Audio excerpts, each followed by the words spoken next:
여러분들이 제일 고민이 많이 하는 포인트가 아마 요 부분이지 않을까 싶습니다. 근데 제가 요거에 대해서 아주 간단하게 얘기를 드리면 이렇게 얘기 드릴 수 있을 것 같아요. 네, 여러분들 안녕하세요. 저는 해커스 잡이랑 해커스 취업 아카데미에서 강의하고 있는 권준영이라고 합니다. 지금 생각해보면 되게 오래된 것 같아요. SK랑 포스코에서 이제 인사팀에서 근무를 하면서 특히 이제 공채랑 경력직 채용을 제가 맡았었거든요. 그래가지고 채용하면서 인사 임원까지 되자 이런 목표를 가지고 했었는데 세상 일이 제 마음 같지 않은 것 같더라고요. 그래가지고 많은 고민을 하다가 조그만 책 하나 썼고 그게 조금 반응이 있으면서 개인 사무실도 좀 했고 그러면서 유튜브도 뭐 찍고 뭐 이렇게 하다가 여러분들하고 이렇게 해커스라는 플랫폼을 통해서 만나게 된 권준영이라고 합니다. 이게 좀 오해할 수가 있어요. 취업 강의라든지 이런 취업 영상 이런 것들을 처음 준비하는 분들한테 유효하다 이렇게 오해할 수 있는데 사실 따지고 보면 일정 부분 좀 시행착오를 겪었던 분들한테 더 유효할 수도 있어요. 그렇다고 해서 처음 하시는 분들이 듣지 말라 뭐 이런 건 아니고 처음인 분들은 당연히 감을 잡는 데 중요하고 시행착오를 한 번 이상 겪었던 분들은 점검해 볼 수 있는 거죠. 이거에 대해서 내가 너무 오버해서 생각하진 않았나? 이건 내가 너무 가볍게 생각하지 않았나? 결국은 다 들으시면 좋을 것 같습니다. 다 들어주세요. 인재상이라는 단어 되게 많이 보실 거예요. 굉장히 여러 형태로 적용하게 되고 또 많은 고민을 하게 되는데 제일 간단하게 얘기하면 인재상을 헌법, 기준? 이렇게 좀 볼 수 있을 것 같아요. 헌법도 어려울 수 있으니까 더 쉬운 기준. 인재상에 이렇게 기업이 딱 이제 세팅이 돼 있어요. 이걸 가지고 채용 전략도 수립하고 생산 전략도 수립하고 또 여러 가지 영업 전략도 수립하고 거기에 기준이 될 수 있고 점검하게끔 하는 그 아주 대기준 모든 구성원들이 공감할 수 있는 도전, 열정, 뭐 창의 그죠? 이렇게 뻔한 거 많잖아요. 그죠? 사실은 그 단어 하나 결정되는 데 있어서는 저 같은 사람들 몇 명이 밤샘으로 쓰러져 나가고 이런 과정이 있어야 그 인재상이 확정된다는 거. 특히 채용 과정에서 얘기하는 이유는 인재상에 부합하는 형태의 인재를 가지고 육성을 하려고 하는 목표가 분명해서라고 보시면 좋을 것 같아요. 이것들을 경험으로 너무 많이 가지고 있었던 것 같아요. 그래서 사실은 대기업들 지금 인재상을 보면 예전에는 진짜 단순한 키워드들이었다가 조금씩 그래도 구체화되고 있거든요. 약간 조금 길어지고 조금 설명을 하고 있는 것도 학생들이 더 이해를 쉽게 해서 우리가 육성할 수 있는 인재들, 즉 양성해서 임원 레벨까지 키울 수 있는 인재를 조기에 확보하기 위해서 얘기하는 거다 이렇게 볼 수 있습니다. 그래서 여러분들 인재상이 맞다는 것은 임원, 전무, 상무, 부사장이 될 수 있다 그렇게 볼 수 있을 것 같습니다.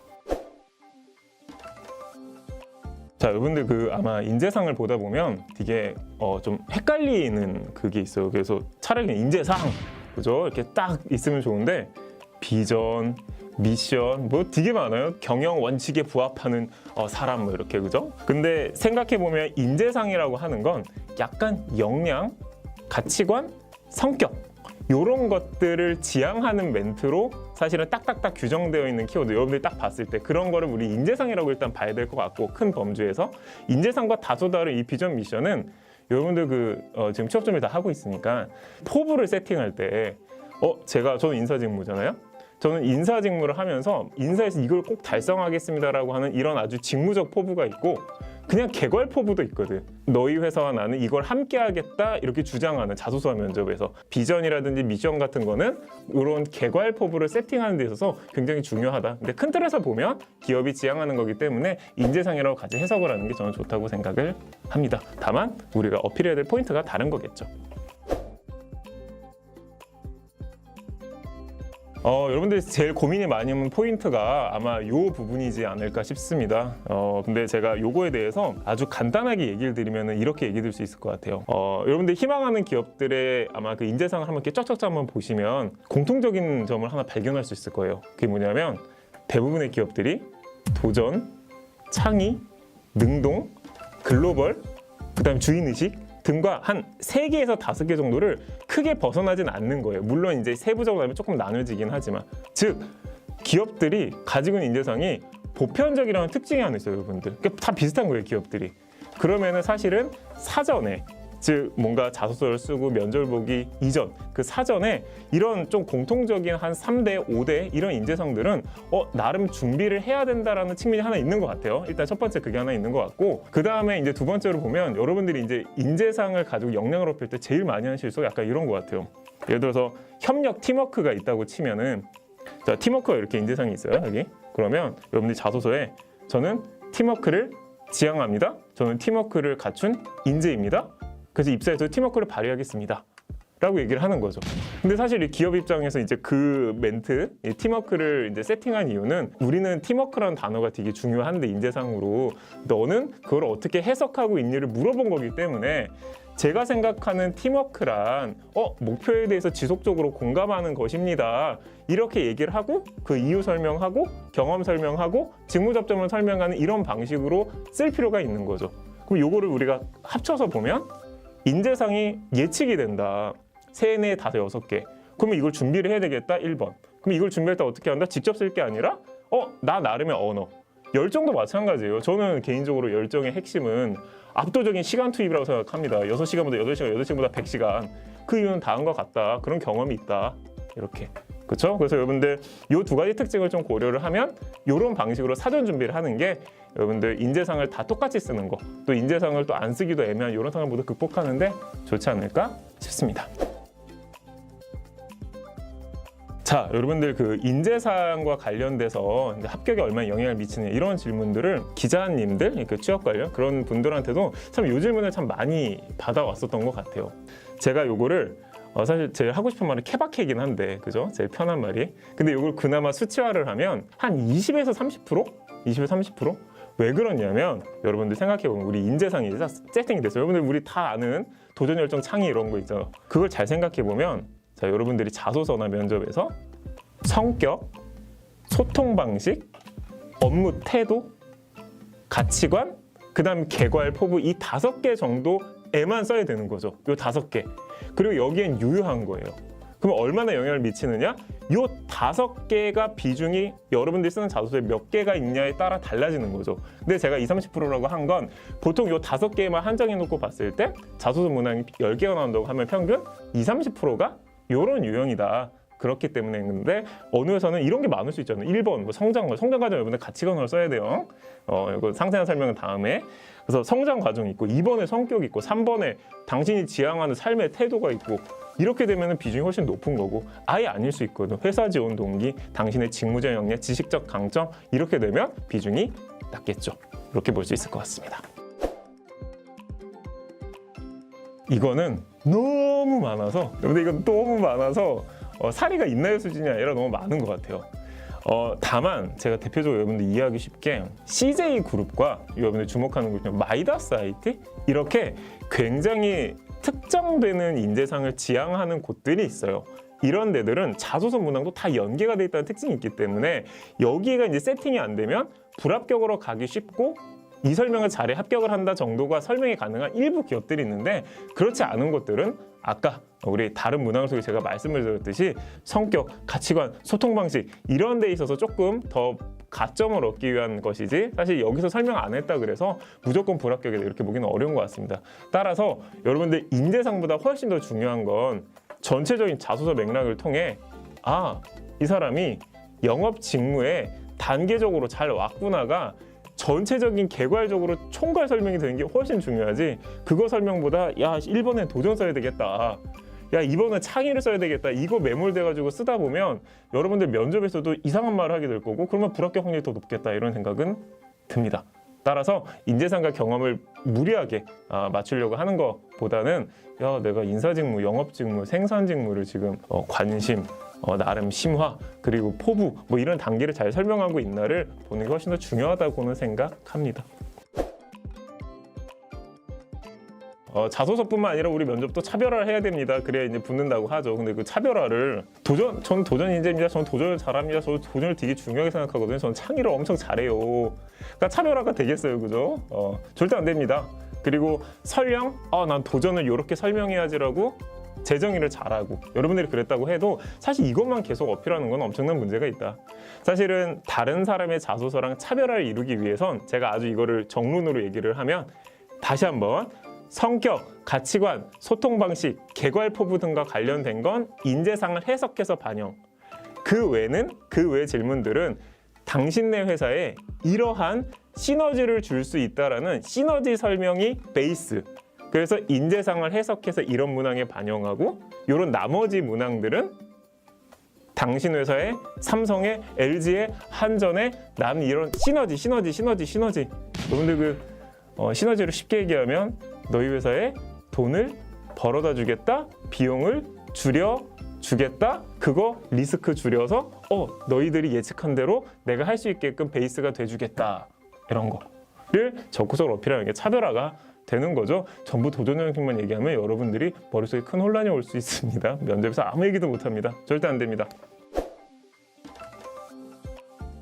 저는 요건 너무 과한 해석인 것 같기는 해요. 여러분들, 인재상이 자기소개서 합격에 영향을 절대적으로 준다는 것은 허구일 수 있겠죠. 근데 자기소개서 합격에 일정 부분 영향을 주는 것은 사실이다, 이렇게 볼 수 있을 것 같습니다. 그래서 제가 진짜 여러 번 말씀드리는데 인재상이 유효한 문항들이 있거든. 그러니까 그런 데는 한번 탈구하기 전에 이제 볼 수 있을 거다라는 생각이 들어요. 그래서 허구라는 말은 또 인재상을 너희들이 도전 열정을 아무리 강조해도 나는 그렇지 않을 거야, 이렇게 이제 할 수 있는 거잖아요. 그래서 그건 좀 너무 과하지 않나라는 생각이 듭니다. 저렇게까지 생각하실 필요 없는 거죠. 제가 옛날에 이 비슷한 사례가, 저는 왜 그런지 모르겠는데 제가 옛날에 그 인사팀 쓸 때 보면 제가 지원한 회사들은 다 글로벌을 강조했어. 저는 다 글로벌. 그래서 제가 첫 회사도 이제 그 상사, 이제 포스코 인터내셔널 상사 회사였던 게 그 우연이 아니었나 봐요. 그렇게 썼나 봐요. 영어도 잘 못하는데. 그래서 계속 글로벌. 그래서 제가 저 생각을 똑같이 했던 것 같아요. 글로벌 같은 소리 하고 있네. 어차피 돈은 다 국내에서 벌면서 왜 이렇게 글로벌 얘기를 해라는 생각을 사실은 많이 했었죠. 근데 그때도 제가 그런 인재상을 받아들일 때, 그리고 제가 요 강의를 몇 년간 하면서 드는 생각은 이렇게 해석한 게 제일 좋은 것 같아요. 인재상이라고 있고 우리 가로치고 이런 말이 더 있는 거죠. 인재상을 너는 어떻게 해석하니? 가로 닫고. 즉 기업 입장에서는 야, 인재상이 있는데 인재상을 너는 어떻게 해석하니니까 글로벌 인재입니다. 저는 글로벌을 잘합니다. 글로벌 없으면 망합니다. 라고 할 게 아니라, 제가 생각하는 글로벌은 다름이라는 포인트에 조금 더 신경을 쓰는 것입니다. 이런 식으로 해석을 하고 합리적으로 이유 설명하고 경험으로 뒷받침하고 그 다음에 직무 접점 설명하고 뭐 그러는 게 훨씬 좋지 않나? 그래서 최종적으로 우리 생각해보면 인재상은 가로치고 어떻게 해석하니? 라고 하면 여러분들 좀 방향성이 달라지지 않을까 싶습니다.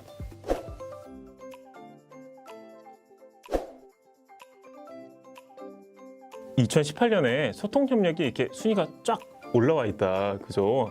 상대적으로 한 10년 전보다 훨씬 강조하는 결정적인 이유가 하나 있는데, 오늘 생각해보면 2008년, 2005년, 그 다음에 제가 입사했던 초반 같은 경우는 그 부서가 단독으로 수행할 수 있는 형태의 업무가 굉장히 많았었던 거죠. 그래서 여러분들 요것과 비교해서 볼 수 있는 게 융합이라고 하는 키워드가 지금보다 10년 전엔 사실은 기업에서 강조해야 되는 키워드 10위권 안에도 못 들었던 키워드, 제가 이건 정확히 알고 있어요. 10위권에도 못 들었던 키워드인데 기업이 살아남기 위한 생존 전략으로 융합이라고 하는 키워드가 굉장히 최상단으로 올라왔죠. 그러다 보니까 이게 내부 소통뿐만 아니라 내부 소통, 외부와의 원활한 소통, 이 두 가지가 모두 중시되다 보니까 소통, 그 다음에 광범위적인 협력이 매우 강조되고 있다, 이렇게 볼 수 있을 것 같습니다. 그리고 조금 요 이면에 제가 이거 하나를 보면 한 10년 전만 해도 대기업에 들어가면 잘 안 나왔어요, 분들. 근데 요즘 최근 몇 년에 이제 나와서 이제 막 그 다른 기업 가고 또 준비하고 조기 퇴사율이 너무 많다 보니까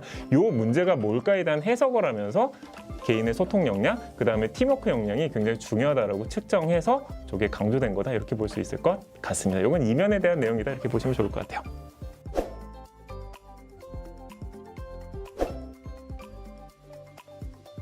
글로벌 역량은 사실은 굉장히 중요해요. 기업 입장에서는 우리나라 기업들, 사실은 공기업도 마찬가지예요, 여러분들. 공기업뿐만 아니라 사기업 전부 다 사실은 글로벌 진출 혹은 글로벌을 트라이하는 과정을 통해서 어떠한 성과를 내거나 외형적 확장을 하려고 하죠. 그래서 글로벌 역량이 줄은 건 아니에요. 제가 이건 정확히 진짜 얘기할 수 있겠다, 글로벌이 줄은 건 아닌데, 이게 왜 인재상에서 자꾸 내려가냐면 여러분들이 너무나 똑같은 얘기를 하거든, 진짜로. 문화에 대한 이해, 압도적 언어 이해, 이 두 개를 가지고 얘기를 하니까 기업 입장에서는 단순하게 글로벌을 물어봐서 우리가 측정하고 싶은 거, 진짜 이 친구가 글로벌 진출을 위해서 필요한 거, 국내에 필요한 글로벌 이런 거 측정이 안 되다 보니까 점점 낮아진 거예요. 그래서 굉장히 글로벌 비중이 높은 회사들도 사실은 글로벌을 최선에 강조하기보다는 능동 그 다음에 기타 창의 이런 것들을 통해서 측정하려고 하는 측면이 굉장히 큰 거죠. 그래서 기업이 글로벌을 중시 안 하는 게 아니라 여러분들의 멘트가 조금 획일화되면서 자연스럽게 낮은 측면이 매우 크다, 이렇게 해석하면 좋을 것 같습니다. 여러분들 주인의식을 가지시면 됩니다. 그리고 여러분들 주인 내 거다 생각을 하고 이 회사는 내 거다, 그죠? 근데 그렇게 쓰면 떨어지니까 여러분들이 이제 이 질문을 하는 거겠죠. 강의를 하기 전에 저도 제 컨설팅사를 만들어서 제 컨설팅사에 항상 매출을 고민하면서 이렇게 했던 기간이 한 3년, 4년 있었어요. 그게 있고 이제 저도 해커스로 온 거기 때문에, 그러니까 제 사업이고 제 매출이니까 저도 주인 의식이 굉장히 컸을 거 아니에요. 그러면 그 주인 의식이 제가 회사를 다닐 때 제일 큰 차이가 뭐냐면, 제가 아예 제 경험으로 얘기를 하면 제일 중요한 게 뭐냐면, 목표를 계속 어디까지 올릴 수 있을지를 상한선을 높이려고 합니다, 여러분들.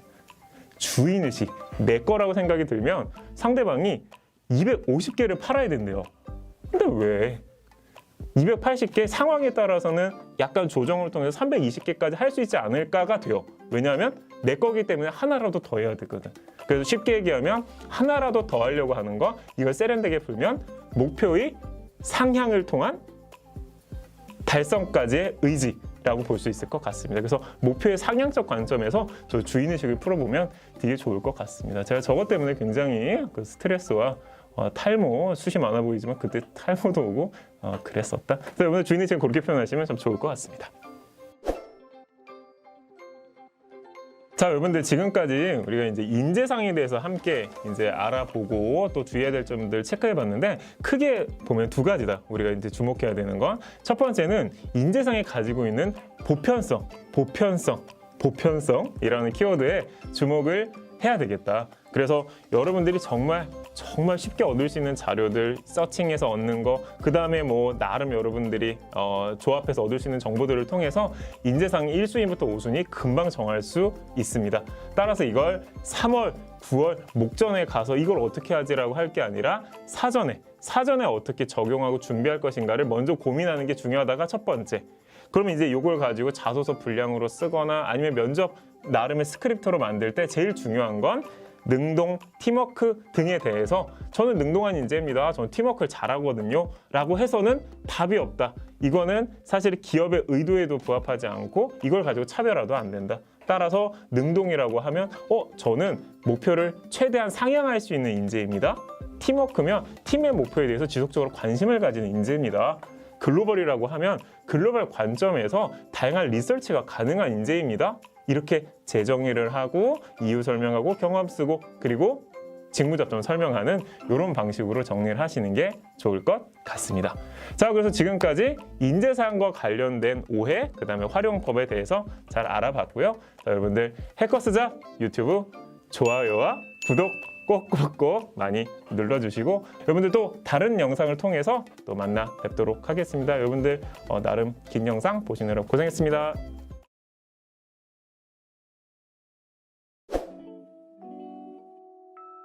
합격 자기소개서라고 하는 걸 여러분들만 봤던 게 아니다. 저도 취업준비, 저는 삼수생, 저 취업서 삼수했거든요. 여러분들 삼수하면서 100개는 본 것 같아요. 따라서 여러분들과 똑같은 어떻게 활용해야 되느냐에 대한 고민은 충분히 공감을 하는 것 같습니다. 다만 여러분들 3가지 특징이 있는데 제가 이것만 좀 얘기를 하고 우리 활용법에 대해서 좀 고민을 했으면 좋겠어요. 첫째, 합격했냐 그 자소서가. 둘째, 그들이 읽었냐. 세 번째는 스펙은. 이 3가지가 전혀 확인이 안 된다. 합격 자기소개에서. 개인에게 어느 정도 위안이 될 수는 있지만 이 3가지가 담보되지 않은 건 여러분한테 유효하기가 좀 어렵다. 지인이나 믿을 만한 사람들에게 많이 공유되지 않은 자기소개서들이 있잖아요. 그죠? 그래서 그 스토리 설명도 가능한 그런 것들은 특정한 멘트라든지 역량이라든지 문구를 활용할 수 있겠지만, 약간 불특정 다수에게서 확보한 이런 자기소개서들은 매우 제한적으로, 아주 간단히 요약을 하면 내용은 안 되고 형식이나 맞춤법이나 경험 전개 방식 정도는 오다, 이렇게 볼 수 있을 것 같아요. 합격 자기소개서인데 심지어 그게 유용해야 돼. 굉장히 어려운 조건이다, 그죠? 그런 합격 자기소개서는 없습니다. 다만 활용 가능한이겠죠. 활용 가능한 건 크게 두 가지로 볼 수 있을 것 같아요, 여러분들. 하나는 설명이 가능한 사람이어야 돼요. 이건 어디에 올라간 자기소개서가 아니고 이 사람이 학점이 몇이고 학교가 어딘데 이런 식으로 해서 최종 합격을 했대. 이런 스토리가 설명 가능한 제한적 정보를 통해 폐쇄 정보를 통해 얻은 자소서는 굉장히 좋다. 그다음에 두 번째는 포털, 블로그, 또 공유 사이트 등을 통해서 무작위로 돼 있는 것들을 활용을 해서는 부적절하다. 근데 다만 요 해커스를 포함해서 해커스만 얘기하는 건 아니에요. 해커스를 포함해서 배포 자료들이 있습니다. 배포되는 건 나름 1차 검증된 거고 정제됐고 버전을 달리해서 배포되기 때문에 그런 배포 자료 등은 한번 볼 수 있을 것 같아요. 지인 찬스 아니면 배포 자료, 유력 기관에서 배포하는 이 두 가지만 활용하시는 게 좋을 거라고 생각합니다. 없습니다. 단언컨대 없다. 이거를 자기소개서 합격이 문제가 아니고 면접에서까지도 와우, 베스트라고 표현하는 그런 자소서가 있을 거잖아요, 그죠? 그런 자소서는 아무래도 키워드화를 했다는 특징이 있는 것 같아요. 성격을 물어보면 저의 성격은 디테일입니다. 저의 가치관은 함께라는 가치관입니다. 이렇게 표현을 한 자기소개서가 면접에서 읽히기도 쉽고 면접에서 여러분들이 말하기도 좋을 거다. 최종 학교가 먼 건 지나치게 자기 성격이나 가치관이나 혹은 회사 지원 동기를 설명하는 이 과정이 서술형인 경우에는 어차피 여러분들 이거 다시 재세팅하고 앞 사람도 무슨 말인지 모르고 이렇기 때문에 그나마 찾고 최종 합격에 영향을 미칠 수 있는 거는 두 가지식으로 끌어올린 형태의 키워드화가 유일한 공통점이자 시사점이라고 생각합니다, 여러분들.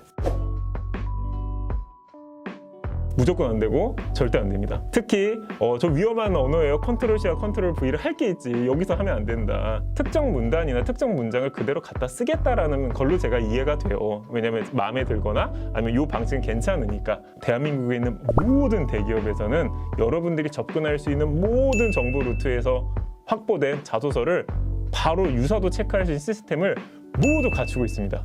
모두 갖추고 있지만 활용을 어떻게 하냐, 시간이 없어서 못하냐, 이번엔 큰 의미가 없으니까 안 돌리냐의 차이예요. 유사도 체크는 금방 나옵니다, 여러분들. 굉장히 많이 공유된 자료에서 이제 하는 순간 계속 살 떨리는 세네 달을 견뎌야 된다. 저는 그러느니 응용하고 바꾸는 작업이 필요하게 절대 안 됩니다. 복사 안 돼요.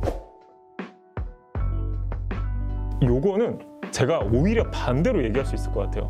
자, 예를 들어서 제가 삼성을 가고 싶다. 동일 직무에 LG나 현찰을 보는 게 훨씬 좋은 거예요, 여러분들. 삼성의 회사 지원 동기가 있고 LG의 회사 지원 동기가 있는데 LG 회사 지원 동기를 어떻게 썼는지는 알 수 없는 겁니다, 삼성에서.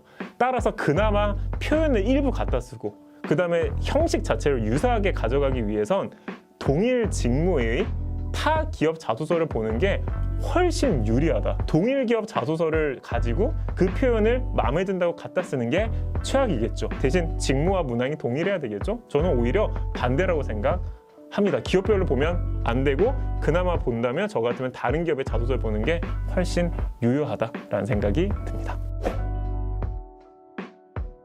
두 가지식은 이제 아주 쉬운 언어니까 여러분 제가 스타 방식에 대해서 얘기를 하면 사실 스타 방식은 설명하는 사람의 유용성으로 탄생한 거라고 이해할 수 있어요. 설명하는 저 같은 컨설턴트나 강사가 학생들에게 와 봐봐 이렇게 쓰면 되게 명확하잖아 라고 사실 제안한 측면이 저는 매우 많다라고 확신하고 있습니다. 왜냐하면 여러분 생각해 보세요. 기업에서 시츄에이션 얘가 상황 제시를 제대로 하였는가, 태스크, 과업이 명확한가, 리절트가 명확한가, 이걸 가지고 평가를 제대로 하려면, 진짜 제대로 하려면 압도적 시간이 투입이 돼야 된다는 전제가 있는데 이게 실제로 기업에서 그러한가?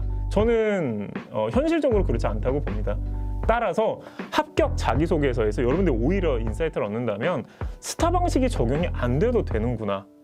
전체 개괄식으로 경험이 차라리 관심을 가진 계기와 내가 심화된 계기 이런 것들이 투박하지만 나름 1번, 2번, 3번 통해 단계적으로 어필된 게 더 중요하구나. 여러 자소서를 읽으면서 인사이트를 얻는 게 훨씬 더 유효한 것 같아요. 두 가지식 같은 경우에는 유효합니다. 두 가지식은 여러분들의 편의를 위해서도 중요한데 경험 전개 때 스타 방식에 매몰되는 순간 여러분들의 부자연스러움이 더 두드러질 수 있다.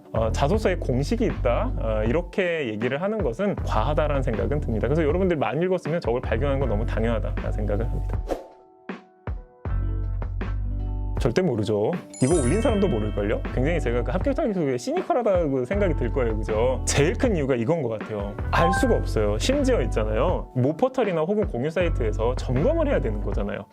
이 사람이 이력 확인을 해서 합격증과 함께 올라온 거를 학생들에게 공유를 해야지 최소한 이 정도는 돼야 응용을 안 하더라도 신뢰를 할 수 있는데 과연 그 과정을 다 거쳐서 업로드해서 학생들에게 제공을 하고 있냐라고 보면 제가 알고 있는 범주에서는 없습니다, 여러분들. 합격했는지 안 했는지는 플랫폼을 제공한 사람도 모른다. 절대 알 수가 없고 신뢰해서도 안 되고 심지어 상황에 따라서 10년 전 자기소개서일 수도 있다. 저는 안 보셨으면 좋겠다. 믿지 마세요, 여러분들. 제가 2학년 맞다면 약간 이런 건가요? 자기소개서 합격을 했어, 2년에 떨어졌어. 그럼 그대로 적는 거? 만약 그거라고 하면 그건 좀 문제가 있다. 자기소개서를 그대로 합격을 했다는 게 그 당시 시점에서의 경쟁자들 사이에서는 그랬을 수 있고 그대로 적어내는 건 안 된다. 자기소개서를 합격을 하고 인적성이 다시 떨어졌다라고 해서 아예 이제 처음부터 이 회사를 그러면 자기소개를 써도 되냐 안 되냐 만약 이런 걸 물어본 거라고 하시면은 그건 당연히 써도 되는 거죠. 지원 자체 위축이 될 필요는 없는 거지만 그 6개월의 경험 보완 안 됐으면 여러분들 냉정히 그건 좀 문제가 있는 거지. 그리고 기업들이 그걸 기대하고 있고 3에서 6개월 근접 경험을 굉장히 강조함을 감안했을 땐 다시 써야 됩니다, 여러분들. 합격 자기소개에 대해서는 제가 아주 간단하게 이렇게 얘기할 수 있을 것 같아요. 첫 번째는 15개, 20개, 30개 정도를 그냥 한번 읽어봤으면 좋겠어요. 목적 가지지 말고. 그래도 그 사람들은 나보다 자소서를 많이 쓰거나 그랬던 사람이 있기 때문에 나한테 유의미한 인사이트를 조금이라도 도출할 수는 있다. 그래서 제가 관리하는 학생들한테는 1단계로 그걸 시키긴 합니다. 그 다음에 두 번째 같은 경우에는 이제 그게 필요한 거예요, 여러분들. 완전 신뢰할 수 있고 공유 안 된 그 자기소개서에서는 키워드 정도 활용해서 내 걸로 만드는 작업이 필요한 거고, 그 다음에 요 글은 잘 썼는데 하는 형식이 잘 써진 글이 있을 겁니다. 문장 길이가 어떠한가? 첫 문장의 시작과 끝을 어떻게 하고 있지? 접속사 같은 걸 어떻게 쓰고 있지? 형식과 관련돼서 약간 이렇게 쓸 수 있구나, 이렇게 쓰는구나. 쭉 읽는 작업 1단계, 그 중에서 제일 형식상 베스트라고 판단된 걸 가지고 형식의 인사이트 얻기, 키워드를 활용하려면 여러분들의 폐쇄된 정보, 굉장히 제한적인 사람들에게 얻은 정보를 가지고 키워드만, 그리고 마지막으로 저는 꼭 자소서를 봐야 되겠어요 하는 사람이라면 그 기업 자소서를 보지 말고 오히려 다른 기업의 유사문항 자소서를 보고 참고를 하는 게 훨씬 유효하다, 이렇게 말씀드릴 수 있을 것 같습니다만 제한적으로 활용했으면 좋겠습니다. 해커스 잡 유튜브 많이 사랑해주세요. 구독과 좋아요 꾹꾹꾹 눌러주시고 댓글도 많이 달아주시면 좋을 것 같습니다. 저는 또 다음 영상에 또 찾아뵙도록 하겠습니다. 여러분들 고생 많았습니다.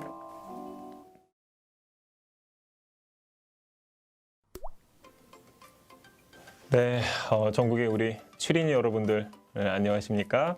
해커스 잡의 권준영입니다. 주신 질문 또 궁금해하시는 게 많아서 지금부터 그 질문에 대해서 좀 같이 얘기 나눠보도록 하겠습니다. 질문 스타트.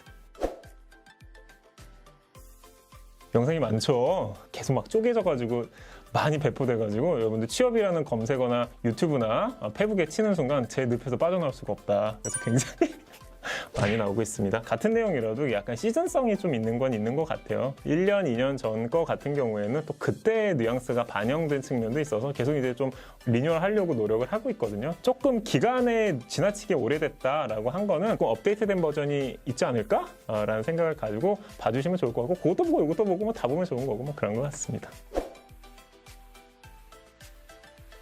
제일 장점이 이건데.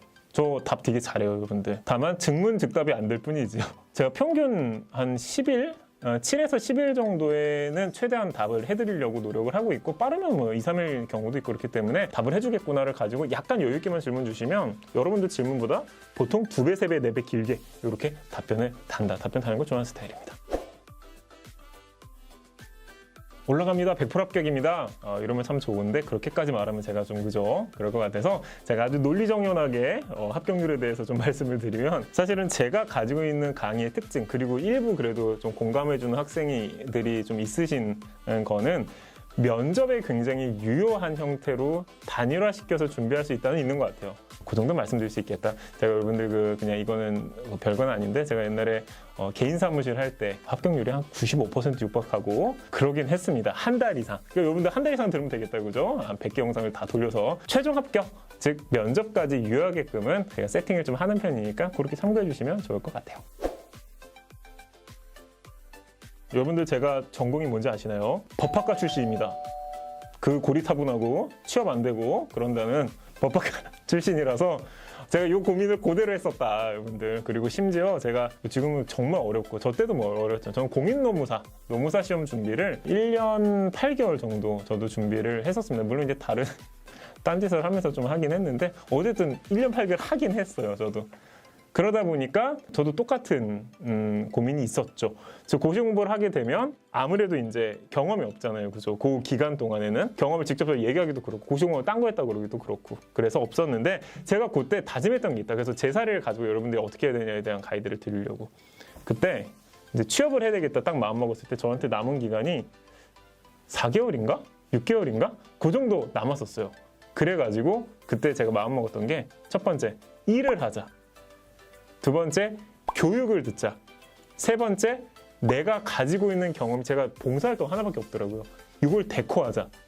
요 세 개를 4개월 동안 했거든요. 고시 공부를 했다, 취업 성공을 하겠다면 근접 경험 3에서 6개월 내의 경험이 반드시 필요하다. 그게 교육이 됐든 인증 가능한, 아니면 지금 당장 그게 계약이든 인턴이든 아니면 실습이 됐든 직무 유관 경험을 지금 이 순간 해서 연결시키는 작업이 필요하다.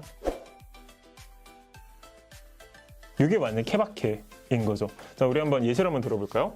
자, 회계사 시험을 봤다, 우리가. 근데 재무회계 기획 전략을 쓴다. 콜이죠. 이거는 쓰면서 커버를 해야 되는 거죠. 이거를 지금 어떻게 내가 어필을 하지? 뭘 배웠다 그러지? 어떤 게 한계였다 그러지? 공인노무사? 저도 그나마 공인노무사 준비를 했기 때문에 인사총무 일부 법무를 지원할 수 있었던 거죠. 그리고 행시 준비를 했던 분들 경영지원 전반의 프로세스에 대해 해명할 수 있습니다. 일부. 그죠? 그리고 로스쿨 준비했던 친구들 같은 경우에는 법무, 직무 해명할 수 있고요.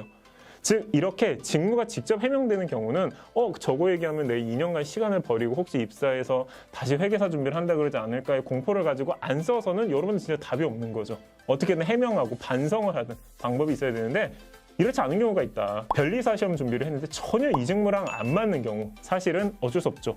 살리기가 어렵다. 그래서 직무의 접점을 가지고 판단을 하시면 좋을 것 같다. 보통의 경우에는 어떻게든 쓸 수 있는 방법에 대해서 고민을 해보시는 게 좋을 것 같기는 합니다. 이게 여러분들 여기 보면은 다다다다 있잖아요. 그죠? 한 6, 7개가 있다. 국가고시가 아니라. 근데 저게 다 똑같거든요. 근데 하나 수능 그림 찾기처럼 잘못된 게 하나 있다. 공모전은 전혀 맥락이 다르죠. 우리가 상식적이라고 하는 건 1년 이상의 준비 기간이 상식적으로 용인되는 그런 기간들이죠. 이걸 준비하기 위해서 하고 약학대학은 얼마나 어려운데요. 로스쿨은 뭐 말할 것도 없고요. 그렇기 때문에 맥락이 비슷한 거죠. 기간이 이만큼 흘렀다. 그 와중에 뭘 배웠다. 이런 방식의. 근데 공모전은 아니죠. 짧으면 1개월, 진짜 길으면 6개월 내에 어떤 성과를 내거나 유의미한 참가를 통해서 뭘 얻었다 이런 식으로 이제 우리가 전개가 되는 거잖아요. 그죠? 직무에 직접 활용 가능한 어떠한 인사이트를 얻었다라고 지금 주장해야 되는 핵심적인 경험과 역량화가 필요한 거기 때문에 다른 것들처럼 이렇게 방어적으로 해명하는 것과는 전혀 다르다. 따라서 여러분들 공모전을 내가 여러분들 여기 왜 쓰는지는 알 것 같아요. 저는 공모전에 수상한 적이 없는데요. 수상한 적이 없는 것과 로스쿨이 불합격한 건 전혀 맥락이 다른 거죠. 공모전을 내가 3번 트라이하는 과정을 통해서 소비자 니즈에 해석하기 위해서는 나름 선제적으로 여러 가정을 해야 됨을 배웠다. 이거는 역량이죠, 전혀. 완전한 형태. 공모전만 이렇게 좀 따로 빼서 우리가 이해하면 좀 좋겠다.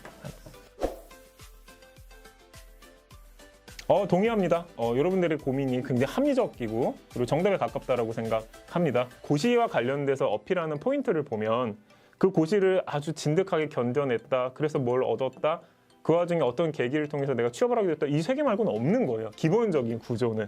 이 설명을 해야 되는데 혹시 몰라가 내가 이것도 했습니다. 혹시 몰라가 이것도 했습니다는 이 맥락조차 무너지는 거기 때문에 우리 앞에 살펴봤더니 공모전이나 이런 것들을 좀 제외하고는 고시와 관련 혹은 대학원 준비와 관련돼서는 다른 경험을 설령 했다 그래도 불가피하게 소구할 수밖에 없겠다라는 생각이 듭니다.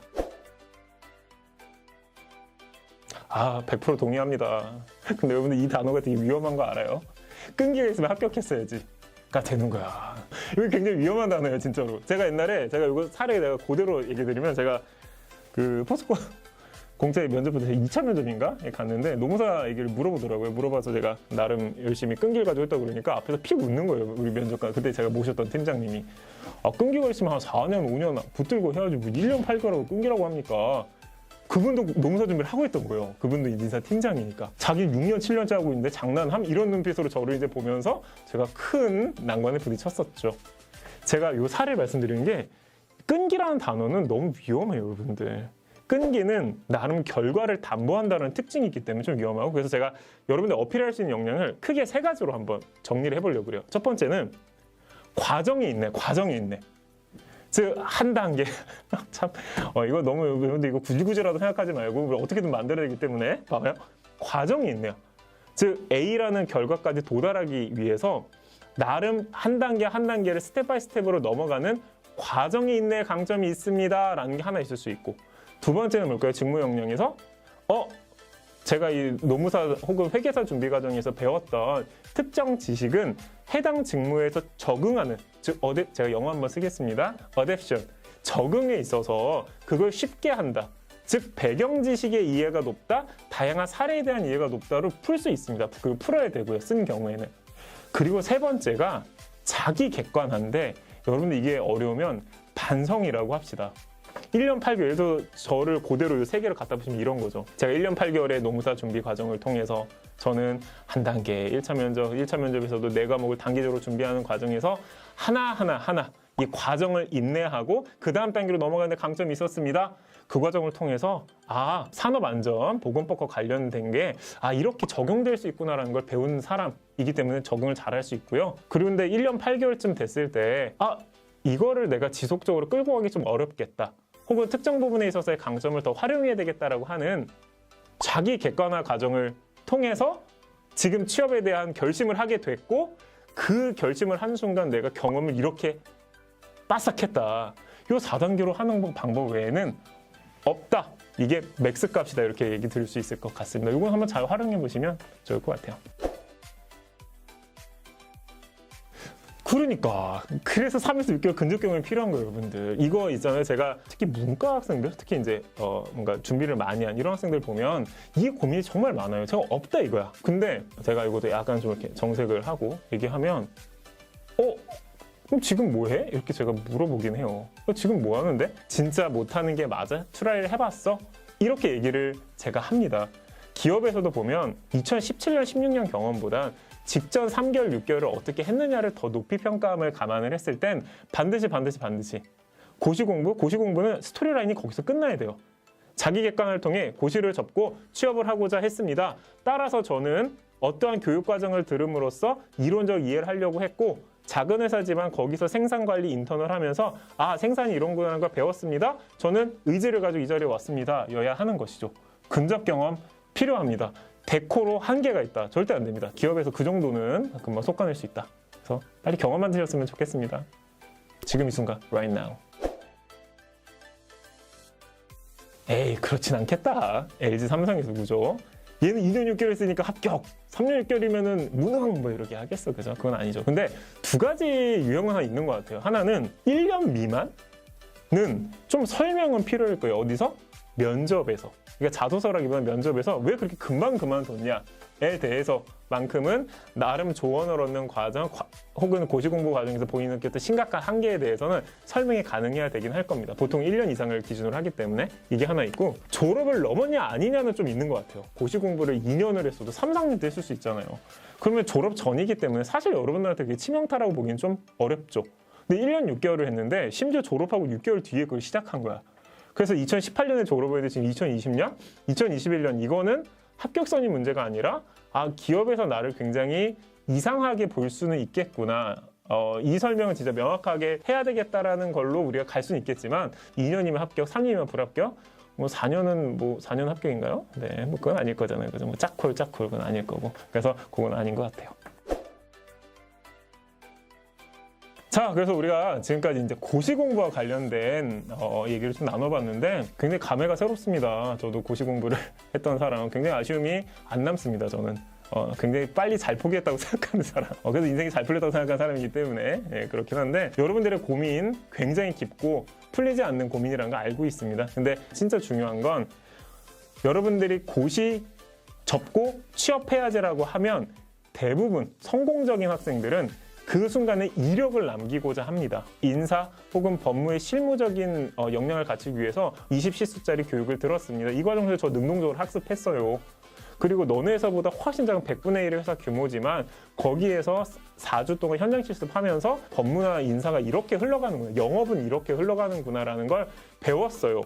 제가 그냥 단순히 고시공부한 고루한 에리트라고 생각하실 수 있겠지만 사실은 자기 객관화도 분명했고 그래서 이런 걸 했습니다 라고 오는 이 과정이 정말 중요하다. 근접 경험, 빨리 경험과 교육을 듣는 것 외에는 여러분들 데코도 뭐가 있어야 하는 겁니다. 아주 냉정히 얘기하면. 그래서 꼭 그렇게 했으면 좋겠습니다. 이런 과정을 통해 여러분들 취린이에서 빨리빨리 탈출하시기를 바라면서 취린이 탈출의 최고 성지 우리 해커스자 구독과 좋아요 꼭꼭꼭 눌러주시고 여러분들 궁금하신 거 있으면 댓글로 많이 남겨주시면 최대한 빠르게 여러분들 답변 드릴 수 있도록 노력하겠습니다.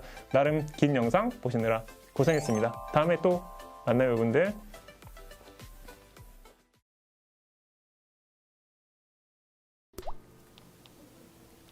자 여러분들 안녕하세요. 우리 취린이 탈출 프로젝트 질문 있습니다.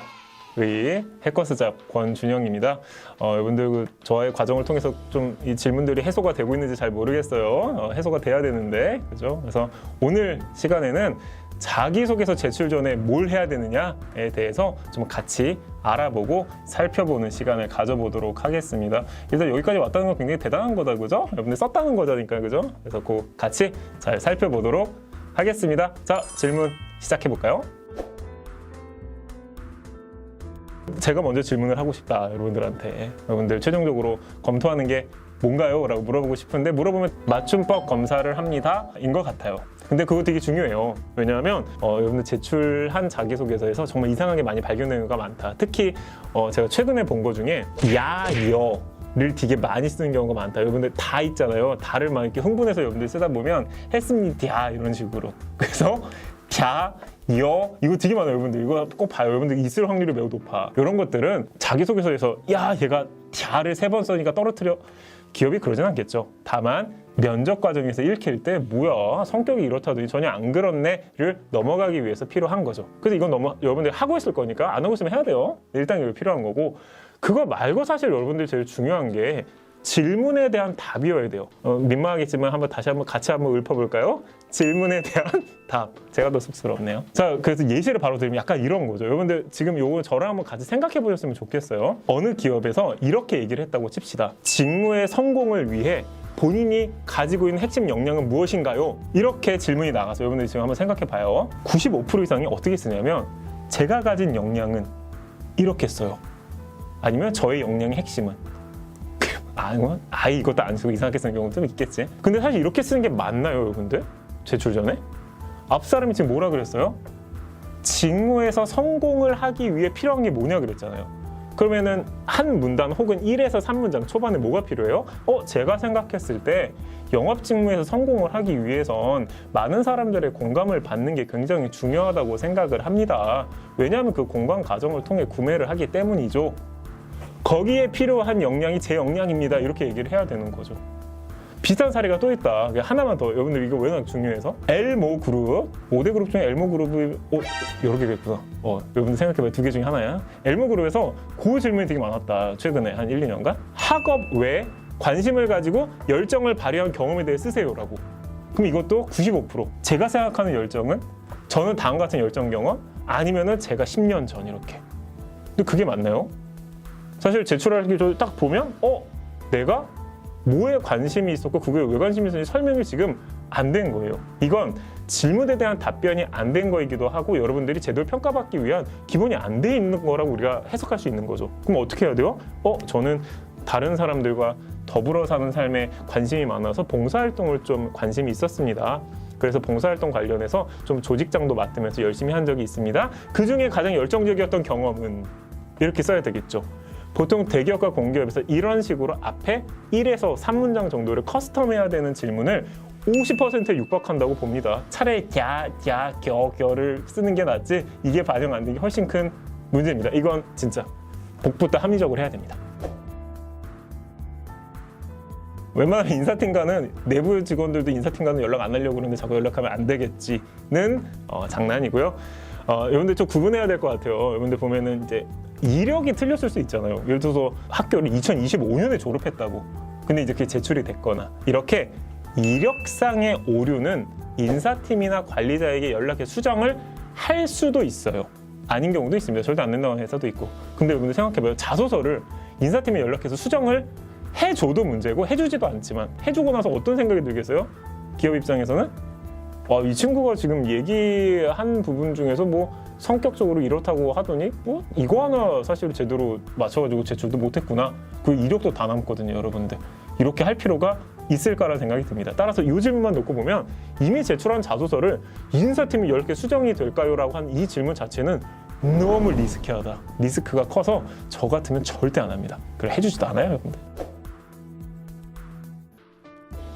이건 되게 많아요, 여러분들. 이거는 저도 자소서를 이제 막 한참 바쁠 때는 막 수백 개 이렇게 보잖아요. 좀 문장이 이상한 거예요. 그러니까 그리고 제일 큰 문제가 뭐냐면 면접 때 이렇게 얘기할 거 아니야. 이렇게 어색한 걸 가지고 취업 준비를 하는 이유는 다 면접에 합격하기 위해서 하는 거지 않겠습니까? 그죠? 그래서 면접 때는 사실은 어느 정도 구어체로 전환이 가능한 형태가 되는데 맞춤법 검사기만 했을 때는 이게 어색해지는 경우가 있는 것도 사실이라서 제가 그래서 보통 학생들한테 메인이다 생각하는 그런 기업들은 한번 이렇게 쫙 읽어보고 안녕하십니까 전 뭐 누구입니다 저 뭐 성격은 이렇습니다 이게 어느 정도 좀 잘 읽히고 있나에 대해서는 한번 검토해보라고 하는데 그래서 눈으로 검토한다는 게 아니라 1단계 맞춤법 검사기 2단 중얼중얼 몇 자 된다고요?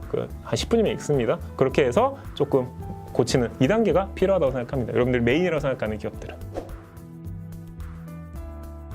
와우, 뭐랄까, 루머, 여러분들 오해, 여러 가지가 있지만 이건 너무 큰 그거다. 여러분들 이게 유효하려면 이래야 돼요. 삼성, LG, 현대, 롯데 이런 데서 내가 이번 자소서에서는 말이야, 접속사 3개 이상을 쓴 애들은 반드시 떨어뜨릴 거야. 여기 하는 거잖아요. 실익이 있어야 그걸 하는 거거든. 전혀 아무 상관이 없다. 제가 여러분들 궁금하면 접속사를 넣어서 그것도 접속사를 남용해서 붙은 자소서 내가 한 2,000개 정도 보여줄 수 있을 것 같아요. 전혀 아니에요. 이거는 사실과 다르고 근데 그런 얘기가 있던데요 라고 하면 여러분들이 상식적으로 생각하면 돼요. 접속사를 많이 쓴다고 그래서 기업 입장에서 이걸 가지고 여러분들이 평가돼서 직무 역량을 체크하는 거 이게 기업들에게 실익이 있나? 전혀 없죠. 접속사는 상관없습니다. 그리고 접속사를 넣어야 문장이 자연스러운 경우가 대부분이기 때문에 전혀 아닙니다. 남용됐느냐에 대해 일부 체크를 할 수 있겠지만 접속사 남용하기도 어렵기 때문에 아니라고 저는 생각합니다. 전혀 아닙니다. 저는 제가 생각하는 이것도 이제 쓰지 말라. 근데 이게 제가 이제 약간 인사팀 경험이 이제 나온다. 그죠? 여러분들 이게 히스토리가 나름 있어요. 자기소개서라는 게 두드러진 시점이 2000년대 초중반 때 자기소개서 비중이 높아. 그전은 형식적이었던 거지. 저희 아버지도 자기소개서 썼습니다. 자기소개서 비중이 높아진 시기가 있어요. 그게 2000년대 초반 이후 IMF 넘어가고 나서부터는 이 자기소개서 되게 중요하다. 이걸 통한 어필? 그래서였던 거죠. 근데 이제 그걸 강조해서 이제 학생들이 받으니까 저라는 표현이 너무 많은 거예요. 자기소개, 나 소개서니까. 그래서 대기업들에서 인사 담당자, 인사 팀장들이 뭐라 그랬냐면 아니 여러분들 자소서니까 저라는 표현을 안 쓰시는 게 좋다. 굳이 쓸 필요 없습니다라고 했던 것이죠. 그래서 여러분들 내가 조금 내가 확신을 가지고 해서 얘기한 건데 최근 한 5년간 인사팀 담당자, 인사 담당자가 저라는 표현 쓰면 불이익합니다라고 말한 대기업이나 공기업 담당자 있으면 데려오시지 말고 모시고 오시지 말고 없습니다. 고민될 수 있잖아요. 그래서 제가 학생들한테 이렇게 가이드합니다. 500자 기준에 저라는 단어를 맥스 2번까지 쓸 수 있다. 그 정도면 자연스럽다. 근데 3번까지 쓸 필요가 없는 경우가 많거든요. 왜냐면 첫 시작과 중간 단위. 그렇기 때문에 저는 한 그 정도로 이해해주면 좋을 것 같다. 다만 합리적인 여러분들의 의심이고 나름의 히스토리가 있는 거다. 이렇게 볼 수 있을 것 같습니다. 여러분들 겸손하게 적은 게 이상한 건 아닙니다. 근데 너무 겸손하면은 이제 이럴 수는 있죠. 여러분들이 이제 기여하는 거고 배우러 가는 거고 저는 아는 게 잘 없는데 말이죠. 그래도 뽑아주시면 이렇게 바짝 엎드려서 약간 이런 느낌이었다는 제가 가정을 깔고 그걸 좀 보완하기 위해서는 몇 가지 이제 언어가 있을 것 같아요. 첫 번째는 여러분들 지칭할 때 저는 준비된 영업 담당자로서, 준비된 인사 담당자로서 준비된이라는 표현은 결코 과하지 않습니다. 여러분들 어차피 봐봐요. LG화학의 생산을 써요. 생산 기술을. 그러면은 준비됐다고 판단해서 쓴 것이죠. 그래서 한 번 정도는 준비된이라는 표현 괜찮다. 그리고 시너지라는 단어가 또 좋습니다. 여러분들 보면은 자신감 있는 사람은 제가 이러한 포부를 가지고 LG화학에 이러한 시너지를 낼 수 있다 라는 표현. 그래서 시너지라는 말이 한 번 이상 정도 들어가는 것도 좋다. 그 다음에 마지막으로 이 문장을 완료할 땐 확신한다라는 표현이 좋은 경우가 많죠.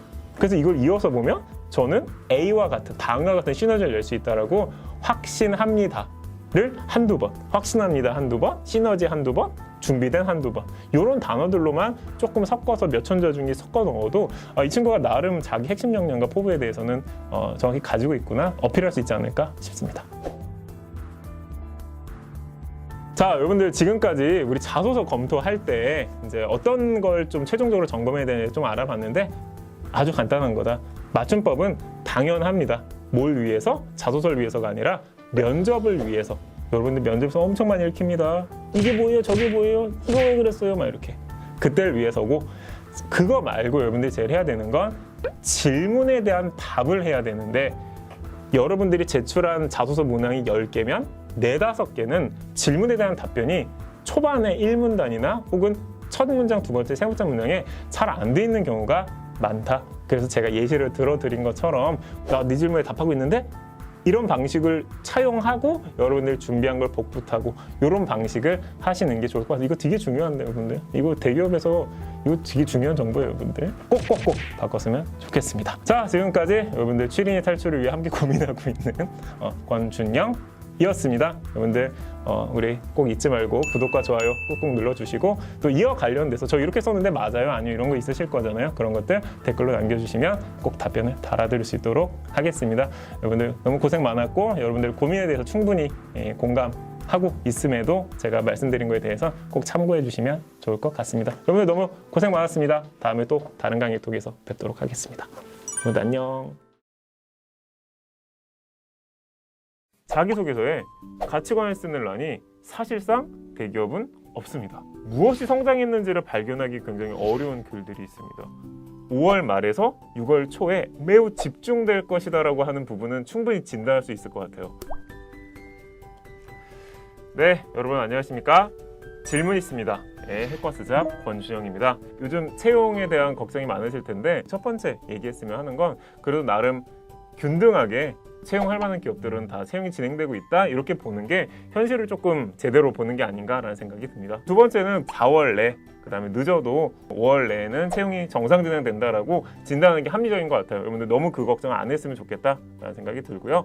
다만 인적성 시험하고 면접 전형 요 두 가지 우리가 이제 치러야 되는데, 이게 5월 말에서 6월 초에 매우 집중될 것이다라고 하는 부분은 충분히 진단할 수 있을 것 같아요. 기간이 짧으면 통합 면접을 많이 볼 수 있겠다, 그 얘기도 벌써 나오고 있기 때문에 면접을 너무 멍 때리고 있다간 나중에 진짜 예년보다 더 큰 충격파로 오겠다는 생각만 가지셔도 좋을 것 같습니다. 그리고 그 어느 시점보다 멘탈 관리가 중요한 시점인 것 같습니다. 시장과 기업에 대한 신뢰를 지나치게 잃지 않았으면 좋겠습니다. 구독과 좋아요, 성장 과정을 많은 친구들이 이제 좀 이상하게 쓰는 경우가 있는 것 같아요. 무엇이 성장했는지를 발견하기 굉장히 어려운 글들이 있습니다. 다 읽고 났더니 약간 뭐 어쩌라고? 이게 뭐지? 약간 이런 경우가 많다는 거죠. 첫 번째는 그렇고, 한 개의 경험과 하나의 에피소드를 길게 쓰는 거라는 거죠. 이 두 가지를 피하는 것만으로도 굉장히 중요할 수 있다는 생각이 듭니다. 지금 댓글을 남겨주세요. 어떤 얘기를 했을 때 그들이 높은 점수를 줄 것인가 라는 관점에서 본다면 우리 가치관이라는 키워드에 주목을 해봤으면 합니다. 첫 번째는 기업들이 어떤 개인의 가치관에 대해서 중시한다는 건 진짜 지나가는 사람들 다 할 수 있다. 근데 진짜 소름 돋는 게 자기소개서에 가치관을 쓰는 란이 사실상 대기업은 없습니다. 그러니까 가치관이 엄청 중요하다고 그랬는데 가치관을 쓸 데가 없는 거예요. 기업 입장에서는 가치관을 이제 직접 물어봐서는 도저히 원하는 답을 얻기가 어렵기 때문에 성장 과정을 통해서 이제 가치관을 측정하자라는 목적에서 나온 게 이 문항입니다. 따라서 가치관을 어필해야 된다라는 과제 하나, 그다음에 문항이 대기업이 왜 성장 과정이라는 문항을 만들었는지 관점, 이 두 개를 다 곁들여 봤을 때 가치관의 성장 과정으로 작성을 하시는 게 유리하다라는 생각은 듭니다. 어떤 걸 이제 얘기를 했을 때 우리가 유리하냐라는 관점에서 본다라고 하면 팀워크라는 키워드에 한번 주목을 해봤으면 좋겠다라는 생각이 듭니다. 팀워크를 지향하고 혼자 할 수 있는 건 없고 함께 했을 때 가치가 있고, 이런 식의 가치관을 어필을 아마 해보시는 게 기업의 인재상의 탑3 안에 들어가는 인재상을 꽤나 폭넓게 커버할 수 있는 제일 좋은 방식이라고 생각합니다. 저보고 만약에 성장 과정이 이제 800자 정도, 진짜 표준으로 800자가 워낙 많으니까 800자를 쓰라 그러면 저 같으면 문단을 200자, 300자, 300자로 나누는 것부터 시작을 할 것 같습니다. 그래서 요 맨 위에 200자는 인트로성 문단이 꼭 들어갔으면 좋겠다. 이 문단, 여기 이제 이 문단 한 300자 정도는 가치관을 발견하거나 그 중요성을 깨닫게 된 경험이 있을 거예요. 그게 하나 들어가는 게 좋을 것 같습니다. 그럼 3문단은 계속 배우기만 할 수는 없는 거잖아요. 그죠? 우리가 가치관이 중요하다고 느낀 사람은 그 다음에 뭘 할까요? 적용을 합니다. 나의 삶에, 나의 중요한 과업에, 최근에 그런 가장 중요한 과업이나 프로젝트에 그걸 적용해 봤다라는 글로 마무리를 지으면 좋겠다. 제가 지금 말씀드렸던 포인트, 가치관, 팀워크, 3문단 이런 부분만 조금 기억을 해서 접근을 하시면 득점에 있어서는 굉장히 좋은 포인트를 얻지 않을까 싶습니다. 대기업에 한정 지어놓고 보면 그렇습니다. 우리 해커스잡 유튜브 제 영상뿐만 아니라 많은 영상이 있으니까 구독과 좋아요 마구마구 눌러주셔서 좋은 정보와 또 제 영상도 많이 보셨으면 좋겠습니다. 여러분들 고생 많았습니다. 또 다른 영상으로 뵙도록 하겠습니다. 구독, 좋아요 눌러.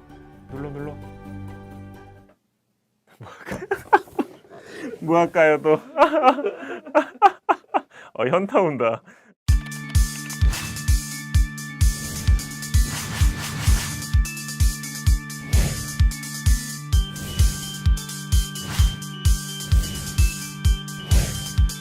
근데 이걸 한번 익혀보시면 지금처럼 다 적지 않고도 한 대략 한 10%가 안 되게 정답은 뭐 이번 이내 이렇게 끝나실 수 있거든요. 연습이 필요하고 이건 당장 시험장에서 갖다 쓸 수 있는 그런 방법입니다.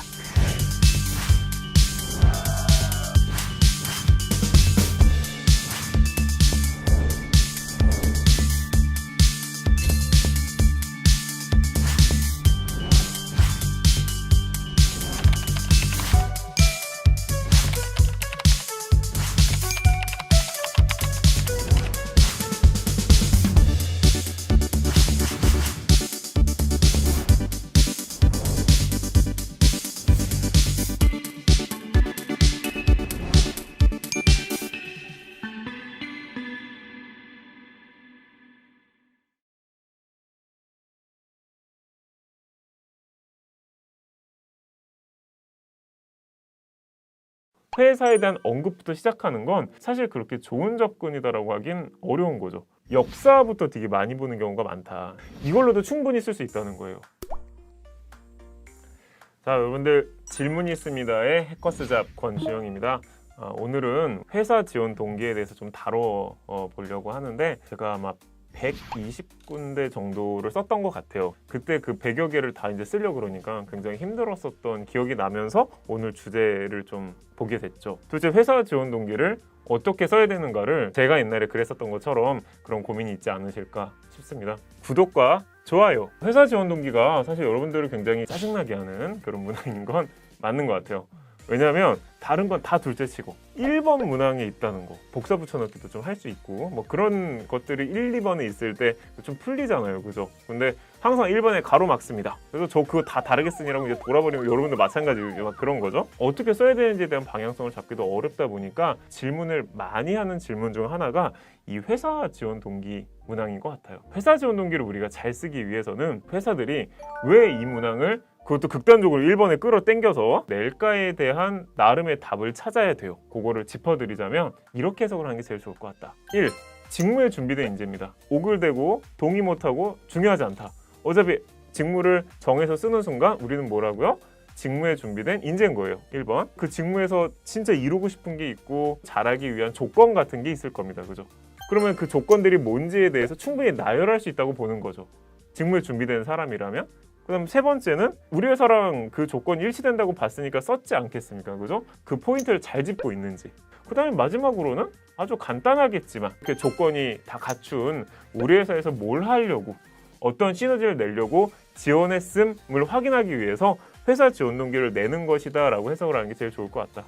다시 한번 깔끔하게 정리를 하자면 직무에 준비된 인재로서 어떤 기준을 가지고 직무 역량을 확장하려고 하는지가 궁금하고 그게 우리 회사의 사실과 정확히 부합하는지에 대해서 확인하고 싶어하고 모든 조건을 갖춘 우리 회사에서 어떤 시너지를 내고자 하는지를 확인하고자 하는 게 회사 지원 동기의 출제 목적이다 라고 보면 좋을 것 같아요. 지금 댓글을 남겨주세요.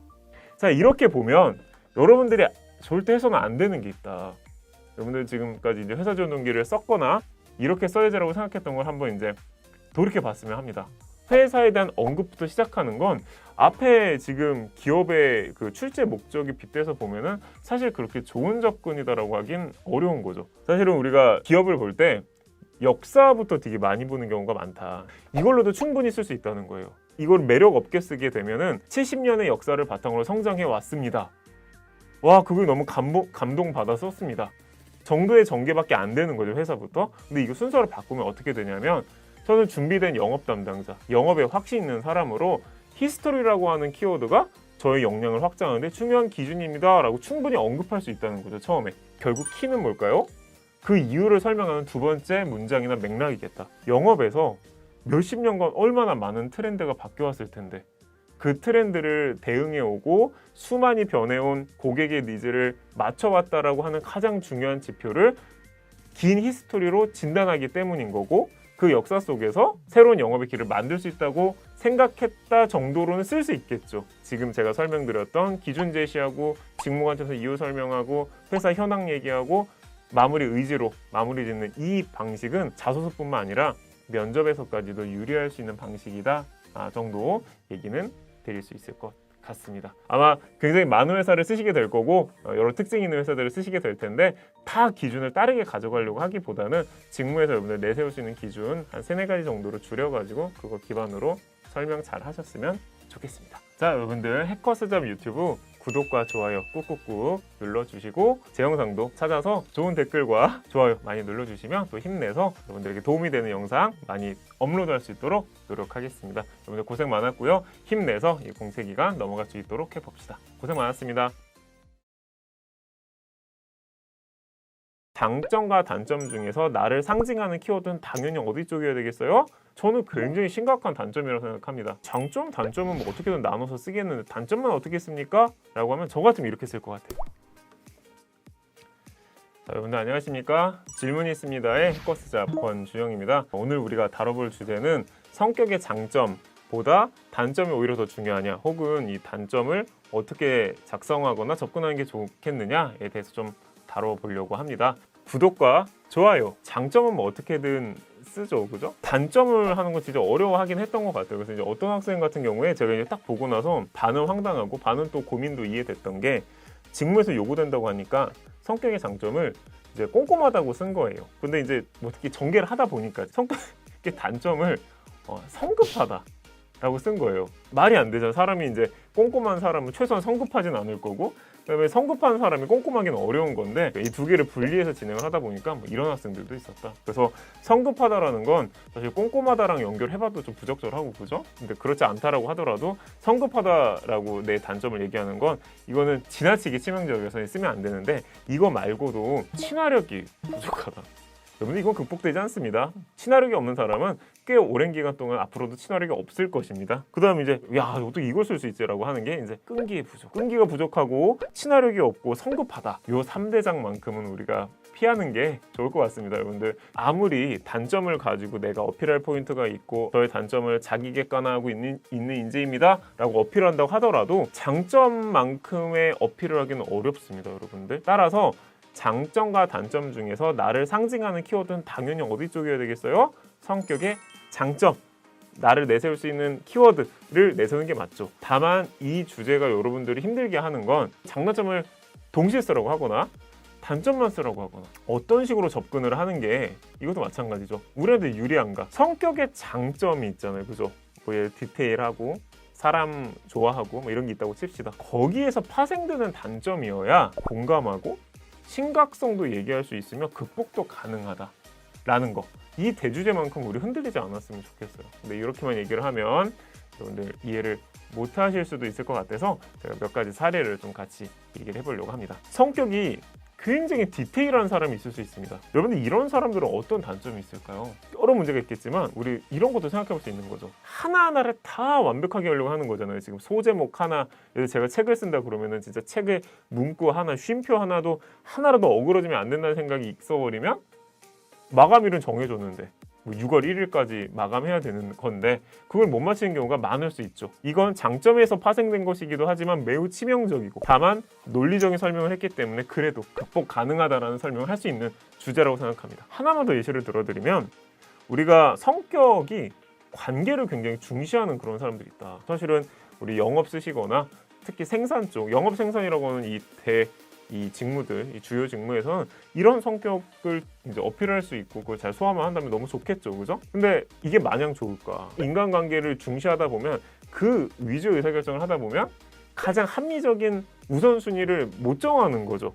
그러면서 지적도 받고 자기도 혼란이 오고 저는 굉장히 심각한 단점이라고 생각합니다. 다만 관계를 지향한다고 했고 우선순위를 하는데 어려움이 있다라고 연결을 시켰기 때문에 이것도 어느 정도의 극복 포인트, 극복하려는 노력을 설명하는데 큰 어려움은 없지 않을까 싶습니다. 즉 장점에서 계속 단점을 이런 식으로 도출을 해야 단점을 들었을 때도 납득이 가능하고 1차적으로 그리고 장점에서 기인한 거기 때문에 어느 정도 극복할 수 있다는 것도 만들 수가 있는데 생뚱맞게 나오면 배치되는 게 발생할 수 있다는 것만 꼭 얘기해 주시면 좋을 것 같습니다. 그래서 여러분들 이 부분 좀 신경 쓰시면 좋을 것 같고요. 지금 댓글을 남겨주세요. 단점만 쓰라고 하는 자기소개서도 있더라. 장점, 단점은 뭐 어떻게든 나눠서 쓰겠는데 단점만 어떻게 씁니까? 라고 하면 저 같으면 이렇게 쓸 것 같아요. 맨 처음에 장점을 쓸 것 같아요. 한 문장 정도. 저의 성격은 디테일하다는 것입니다. 장점 딱. 그럼 두 번째는 거기에서 초래되는 단점. 근데 이걸 중시하다 보니까 마감을 큰 어려움이 있다라고 하는 문제가 있습니다. 쓰는 거죠. 두 번째. 세 번째 뭐 쓸까요? 그게 뭔지에 대해서 좀 설명을 해야 될 것 같아요. 이 마감을 못 지킨다라고 하는 게 신경을 아예 안 쓴다는 게 아니라 물리적으로 굉장히 어렵더라. 설명을.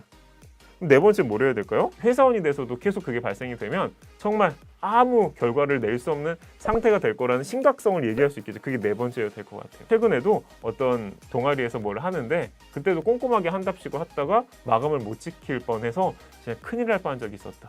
그걸 언급하는 게 좋을 것 같고 마무리 그럼 어떻게 해야 될까요? 그 심각성을 가지고 최근에 극복하려고 노력하고 있다로 마무리 짓는 저는 이 구조가 제일 좋을 것 같고 극복은 어떻게 하는가? 한 3가지 정도만 제가 언급을 해보려고 합니다. 물론 여러 가지가 있을 수 있는데 첫 번째는 다른 것들과 다르게 성격은 굉장히 지속적으로 본인이 관심을 가져야 되는 겁니다. 그래서 굉장히 짧은 주기와 많은 빈도로 내가 지금 고쳐지고 있는가를 트래킹하겠다, 추적하겠다 이런 식의 언급이 하나 가능할 것 같아요. 이 유형이 하나 있을 수 있을 것 같고 두 번째는 전통적인 방식이긴 하지만 스케줄링과 메모에 대한 얘기를 충분히 할 수 있다고 생각합니다. 스케줄링과 메모를 어떤 방식, 나름의 구체적인 액션을 통해 극복하고 있다고 얘기를 하는 건 좋을 것 같고 이것만으로 조금 뭔가 설명이 어려운데 하는 분들은 내가 지금 잘 고쳐지고 있는가 단점이라고 판단된 것을 하지 않으려고 노력하는 걸 내가 알 수는 없는 거잖아요. 사실 다른 사람의 언어를 통해서 더 명확히 할 수 있을 겁니다. 이 정도면 기본 틀의 전개는 아마 충분히 가능하시지 않을까 싶습니다. 해커스자 유튜브에 정말 많은 정보와 최신 정보 굉장히 많다. 그렇기 때문에 해커스자 유튜브 꼭 구독과 좋아요 많이 눌러주시고 제 영상 위주로 더 많이 조회수와 좋아요를 눌러주시면 더 감사하겠습니다. 긴 시간 동안 고생 많았고요. 성격의 단점 명확하게 써서 좋은 자소서, 또 좋은 면접 스크립트 만드시길 바라겠습니다. 오늘 고생 많았습니다. 여러분들 안녕하십니까? 질문 있습니다의 해커스자 권주정입니다. 오늘은 우리 자유양식 자기소개서에 대해서 좀 다뤄보려고 합니다. 구독과 좋아요, 가독성과 평가를 모두 고려해서 어떤 식으로 하는 게 좋을지를 지금부터 한번 얘기를 해보려고 합니다. 가독성을 고려했을 땐 오문단 3,500자 안팎을 추천합니다. 이걸 다 읽었을 때 기업 입장에서는 우리 회사 이 이유로 지원했구나. 그리고 나름 우리 회사에 쓴다고 성의를 보였구나. 왜냐면 자유형식 자기소개서의 제일 큰 문제가 회사 지원 동기를 생략하거나 아니면 귀사래 귀사. 회사에 귀사가 어디 있습니까? 그죠? 여러분들 귀사라는 표현은 웬만하면 쓰면 안 됩니다. 그거 얼마나 성의 없어 보이는데, 그죠? 회사 이름도 좀 언급해주고 회사에 대한 좀 내용도 언급해주면 눈에 확 띄죠. 우리 회사에 맞췄었구나. 2번은 이 친구가 가지고 있는 직무 역량을 정확히 보여줬구나. 세 번째는 그래서 우리 회사에서 뭐 할지를 정확히 전달하고 있구나. 5문단 3,500자를 통해서 우리 회사 왜 직무, 그 다음에 입사해서 뭐가 잘 전달되는 게 제일 중요하다라는 이 대전제를 깔고 지금부터 한 문단씩 구성을 해보도록 하겠습니다. 자, 제가 여러분들이면 1문단에 딱 꺽쇠나 따옴표 딱 해가지고 우리 삼성에 쓴다고 치면 Y 삼성 물음표 빡 땡땡 소제목 빡 닫고 그 자체가 소제목이자 문항으로 쓸 것 같아요. 소제목과 문항을 이렇게 구성한 다음에 밑에 이제 1문단의 내용은 당연히 회사 지원 동기가 전형적으로 들어가야 되겠죠. 이 영상부터 보신 분들은 아마 이 앞 영상에 회사 지원 동기에 대해서 깔끔하게 설명한 영상이 있습니다. 그거 보시고 반영하시면 되겠다. 1문단 클리어. 2, 3, 4문단은 전부 다 Y 직무 물음표여야 될 것 같아요. 그래도 저는 인사팀이었으니까 저 같으면 어떻게 쓴 게 좋을까요? 아예 소제목을 빠바방을 YHR 물음표가 좋겠죠. 첫 번째 2문단은 캐릭터인 거지. 그 내가 왜 적합한지에 대해서 1. 캐릭터까지 하고 땡땡 했으면 좋겠다. 자, 그럼 3문단은 뭘까요? YHR 하고 2. 널리지 땡땡 하고 소제목. 4문단은 YHR 세 번째 익스피리언스 땡땡 쫙 긋고. 즉 2, 3, 4문단의 소제목을 통해서는 어떤 걸 어필하는 걸까요? 내가 왜 이 직무에 적합한지에 대해서 성격 관점 설명하는 게 2문단. 내가 왜 이 직무에 적합한지를 지식 관점을 설명하는 게 3문단. 내가 이 직무에 왜 적합한지를 내 경험 기반으로 설명하는 게 4문단. 그럼 5문단은 뭐 하면 좋을까요? 아까 우리 얘기한 걸 좀 빗대보면 퓨처 인 삼성, 퓨처 인 효성, 퓨처 인 한일전공인 거죠. 이렇게 얘기를 해줘야 우리 회사에서의 퓨처. 여러분들 이거 되게 중요합니다. 사실은 자유학습 자기소개서는 그렇게 면밀히 읽힌다고 보기엔 솔직히 좀 어려워요. 제가 이게 현실적으로. 이력이 중요한 거죠. 그러면 자유형식 자기소개서를 통해서는 정성과 지시가 들어가는 게 여러분 진짜 중요합니다. 제가 그래서 얘기하는 거예요. 지금 댓글을 남겨주세요.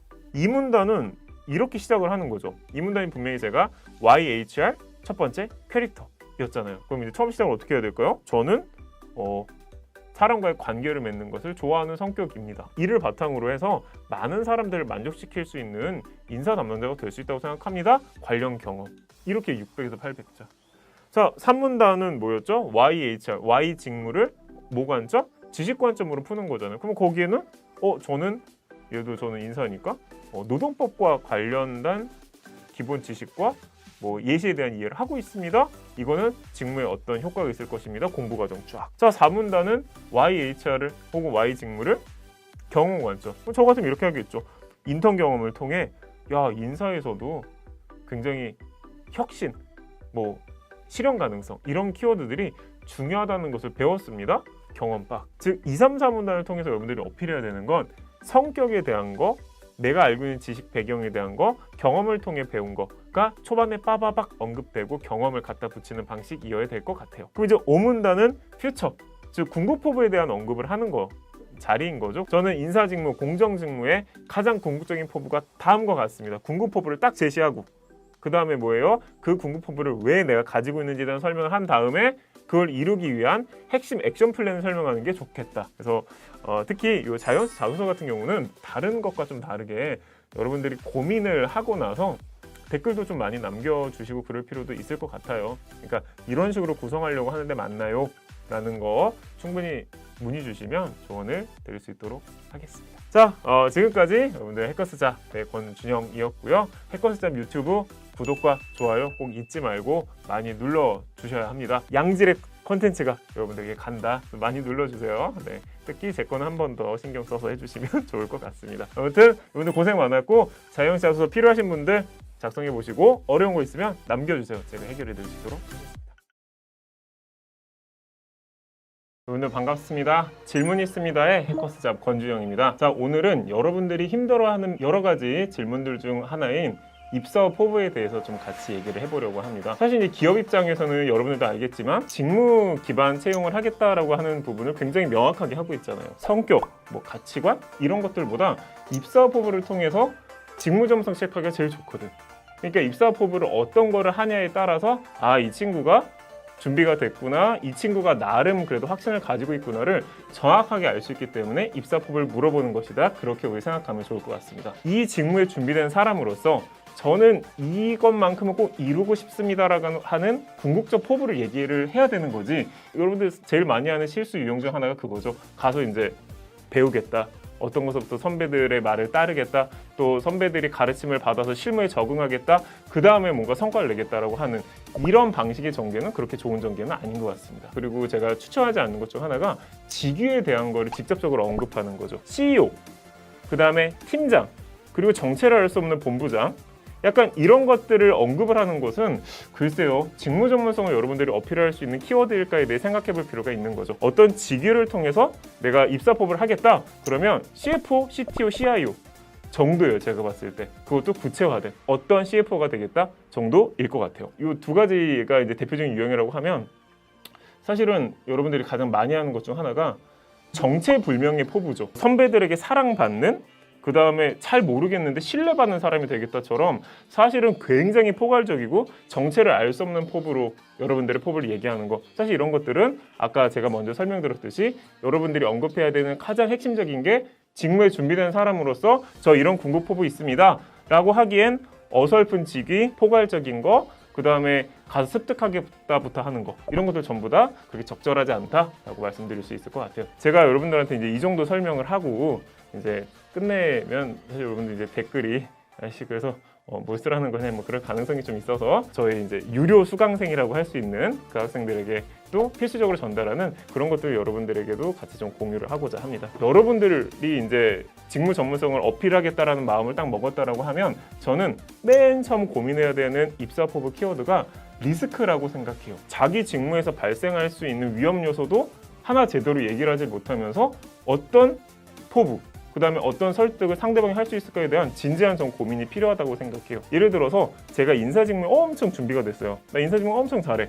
그러면 제일 먼저 사실 포부로 드는 게 인사직무가 엄청 안정적이고 그냥 하라는 대로만 하면 완성되는 직무냐는 거죠. 사실 따지고 보면 인사직무도 홍보도 잘해야 되는 거고, 그 다음에 사람 한 명 잘못 뽑으면 회사에 천추적인 악영향을 미치고 굉장히 여러 리스크가 있는 거죠. 그런 것들을 다루겠다, 해결하겠다라는 포부는 여러분들이 구조만 잘 짜면 굉장히 이상적으로 쓸 수 있다고 생각합니다. 이게 첫 번째고, 두 번째는 표준화 이슈는 있는 것 같아요. 사실 여러분들이 생각해보면 대기업이든 공기업이든 우리가 희망하는 것들은 굉장히 볼륨, 그러니까 회사 규모가 엄청 크다. 그러다 보니까 다 각 부서나 각 모든 직무가 다 개별적으로 자기 마음대로 할 수는 없는 거거든요.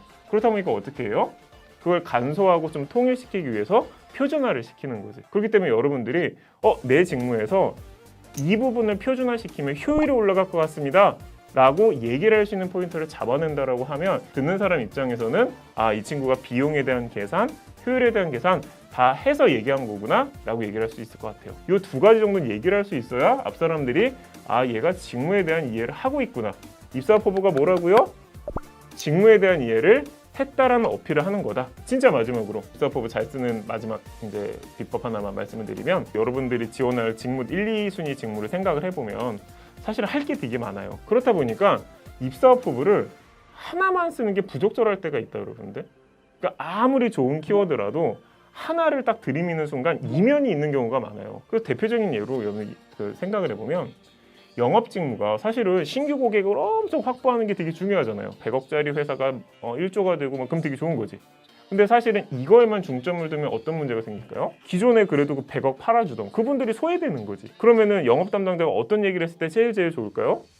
신규 고객을 확보한다라고 하는 이 개척 측면과 기존 고객을 유지 관리하는 측면의 균형을 맞추겠다. 즉 뿐만 아니라라고 하는 키워드나 균형이라고 하는 키워드를 기반으로 해서 강조하고 싶은 두 가지 키워드를 동시에 언급하는 입사 포부도 정말 효과적입니다. 사실은 이걸 1, 2, 3순위로만 여러분들 가져가도 굉장히 좋은 형태의 입사 포부가 나올 수 있다라고 하는 시크릿 아닌 시크릿을 전달드려 봤습니다. 여러분들 해커스잡 유튜브 점점 구독자 수가 많이 늘어나고 있고 특히 제 영상에 대한 반응이 좋은 것으로 달고 있고 희망사항도 있습니다. 여러분들 구독과 좋아요 꾹꾹꾹 눌러주시고 저는 그러면 또 다른 자기소개서, 취업 전략, 면접 영상을 통해 만나도록 하겠습니다. 여러분들 고생 많았습니다. 다음에 만나요. 오늘 반갑습니다. 질문이 있습니다의 해커스잡 권주영입니다. 자, 오늘은 소제목에 대해서 좀 같이 얘기를 나눠보고자 합니다. 제출하기 전에 항상 이제 서로 머리 싸매고 고민하고 게시판 같은 데 물어보는 것도 소제목에 대한 게 굉장히 많습니다. 그래서 제가 좀 정확하게 전달을 해드리려고 해요. 자, 우선 소제목은 결론부터 얘기하면 다는 것이 절대적으로 유리하다. 몇 자 이상?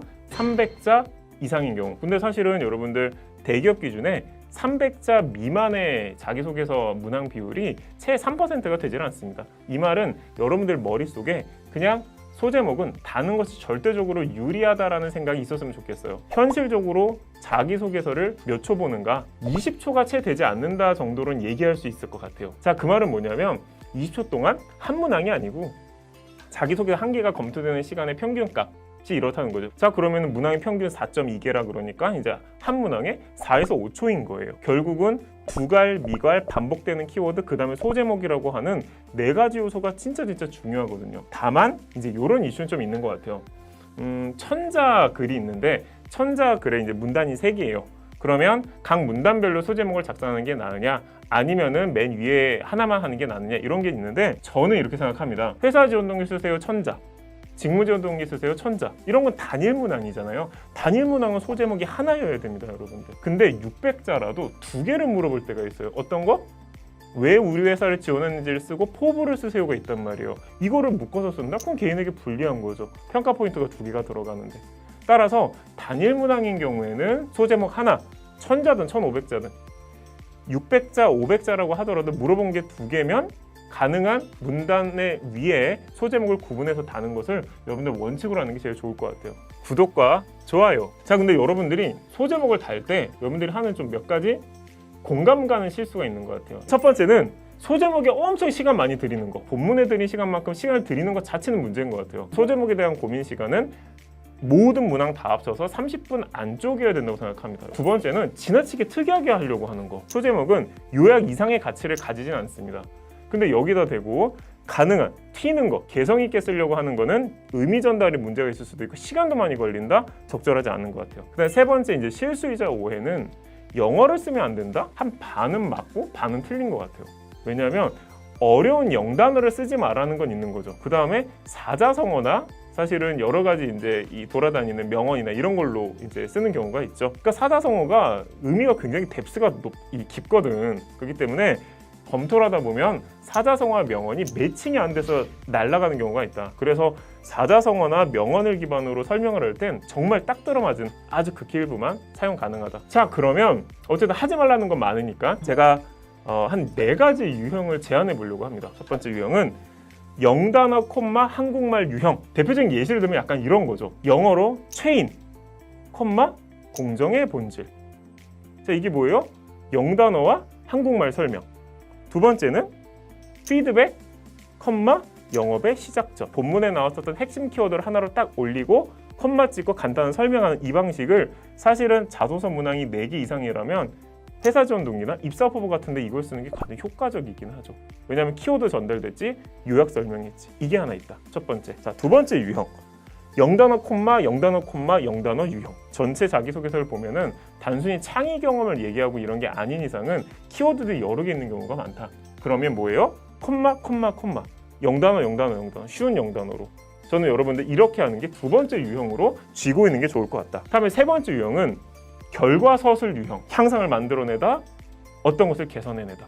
처럼 결과를 서술하는 거. 그러니까 단순 과정 서술이 아니라 이게 이제 세 번째 유형. 마지막 네 번째 유형은 배운 유형. 경험도 좀 알아줬으면 좋겠고 거기서 내가 뭘 배웠는지도 어필했으면 좋겠는, 이때 이 배운 유형을 쓰는 게 좋겠다. 지금 댓글을 남겨주세요. 제가 이 설명을 한 건 여러분 이거 보는 사람들 전부 다 이 4가지 유형으로 하세요. 의미도 절반 있고 절반은 뭐냐면 쥐고 있어야 돼요. 여러분들 이렇게 문항이 5개면 일단 소제목을 이렇게 쓸 거야가 있어야 30분 안에 쓸 수 있어요. 그래서 여러분들 하지 말아야 할 것과 그 다음에 여러분들 좀 참고했으면 하는 4가지 유형을 잘 보시면 소제목에 대해서 약간 이렇게 하는 게 좋겠다라는 큰 틀의 감은 잡히지 않을까 싶습니다. 별로 질문 없을 것 같은데 진짜 질문 많이 하는 소제목에 대해서 좀 알아봤고요. 다른 영상을 통해서 취업 전략, 자소서, 면접에 대한 얘기 또 나누도록 하겠습니다. 오늘 해커스장 유튜브 많이 봐주시고 또 제 영상도 많이 봐주시면 좋을 것 같습니다. 구독과 좋아요 꾹꾹꾹 누르고 댓글 많이, 그다음에 제 영상 조금 더 관심 이런 거 주시면 좋을 것 같습니다. 여러분들 다른 영상 통해서 또 만나도록 하겠습니다. 여러분들 고생 많았습니다.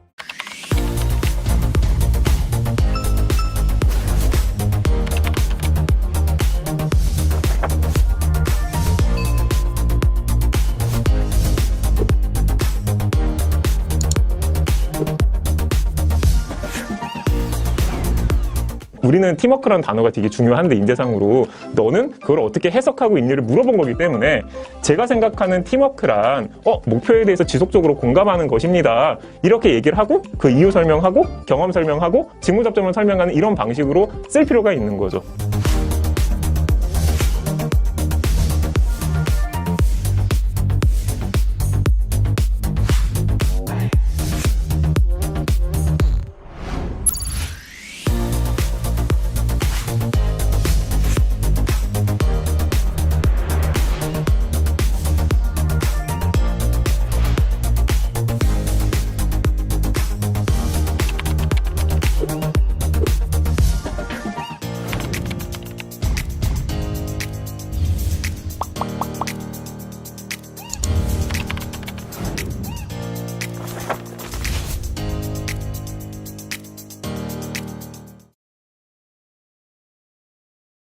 자, 여러분들 반갑습니다. 질문이 있습니다의 해커스잡 권준영입니다. 오늘은 사실은 면접이랑 자기소개서에서 우리를 엄청 괴롭히는 갈등 해결 경험에 대해서 좀 같이 다뤄보고자 합니다. 구독과 좋아요, 갈등 해결 경험을 왜 대기업이든 사실 공기업도 꽤 유의미하게 물어보죠. 지금 갈등 해결에 대해서 왜 물어보는가에 대해서 질문을 굉장히 저에게 많이 합니다. 정확히 얘기해 줄 수 있을 것 같다.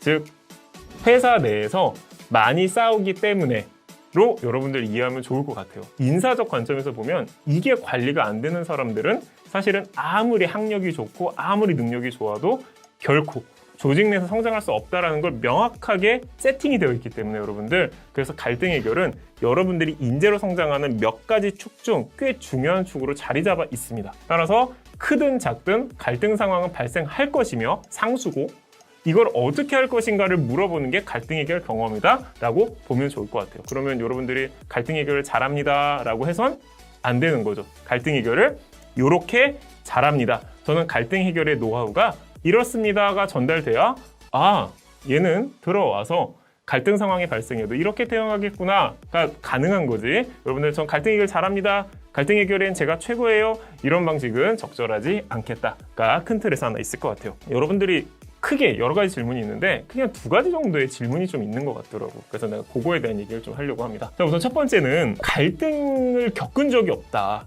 난 스타일상 갈등과는 거리가 먼 사람이다 이렇게 얘기를 하는 친구들이 있어요. 제가 조금 아주 직설적으로 얘기를 하면 없어도 있어야 돼요. 이거 갈등 해결 없으니까 저는 갈등 해결을 발생시키지 않는 인재입니다 이런 식으로 저는 어필할래요가 통하지 않아요. 갈등을 회피하는 것처럼 이걸 인지할 수 있거든요. 왜냐면 그 사람들도 다 살아봤잖아요. 회사 생활 해보면 누구는 갈등을 유발시키고 싶어서 하나?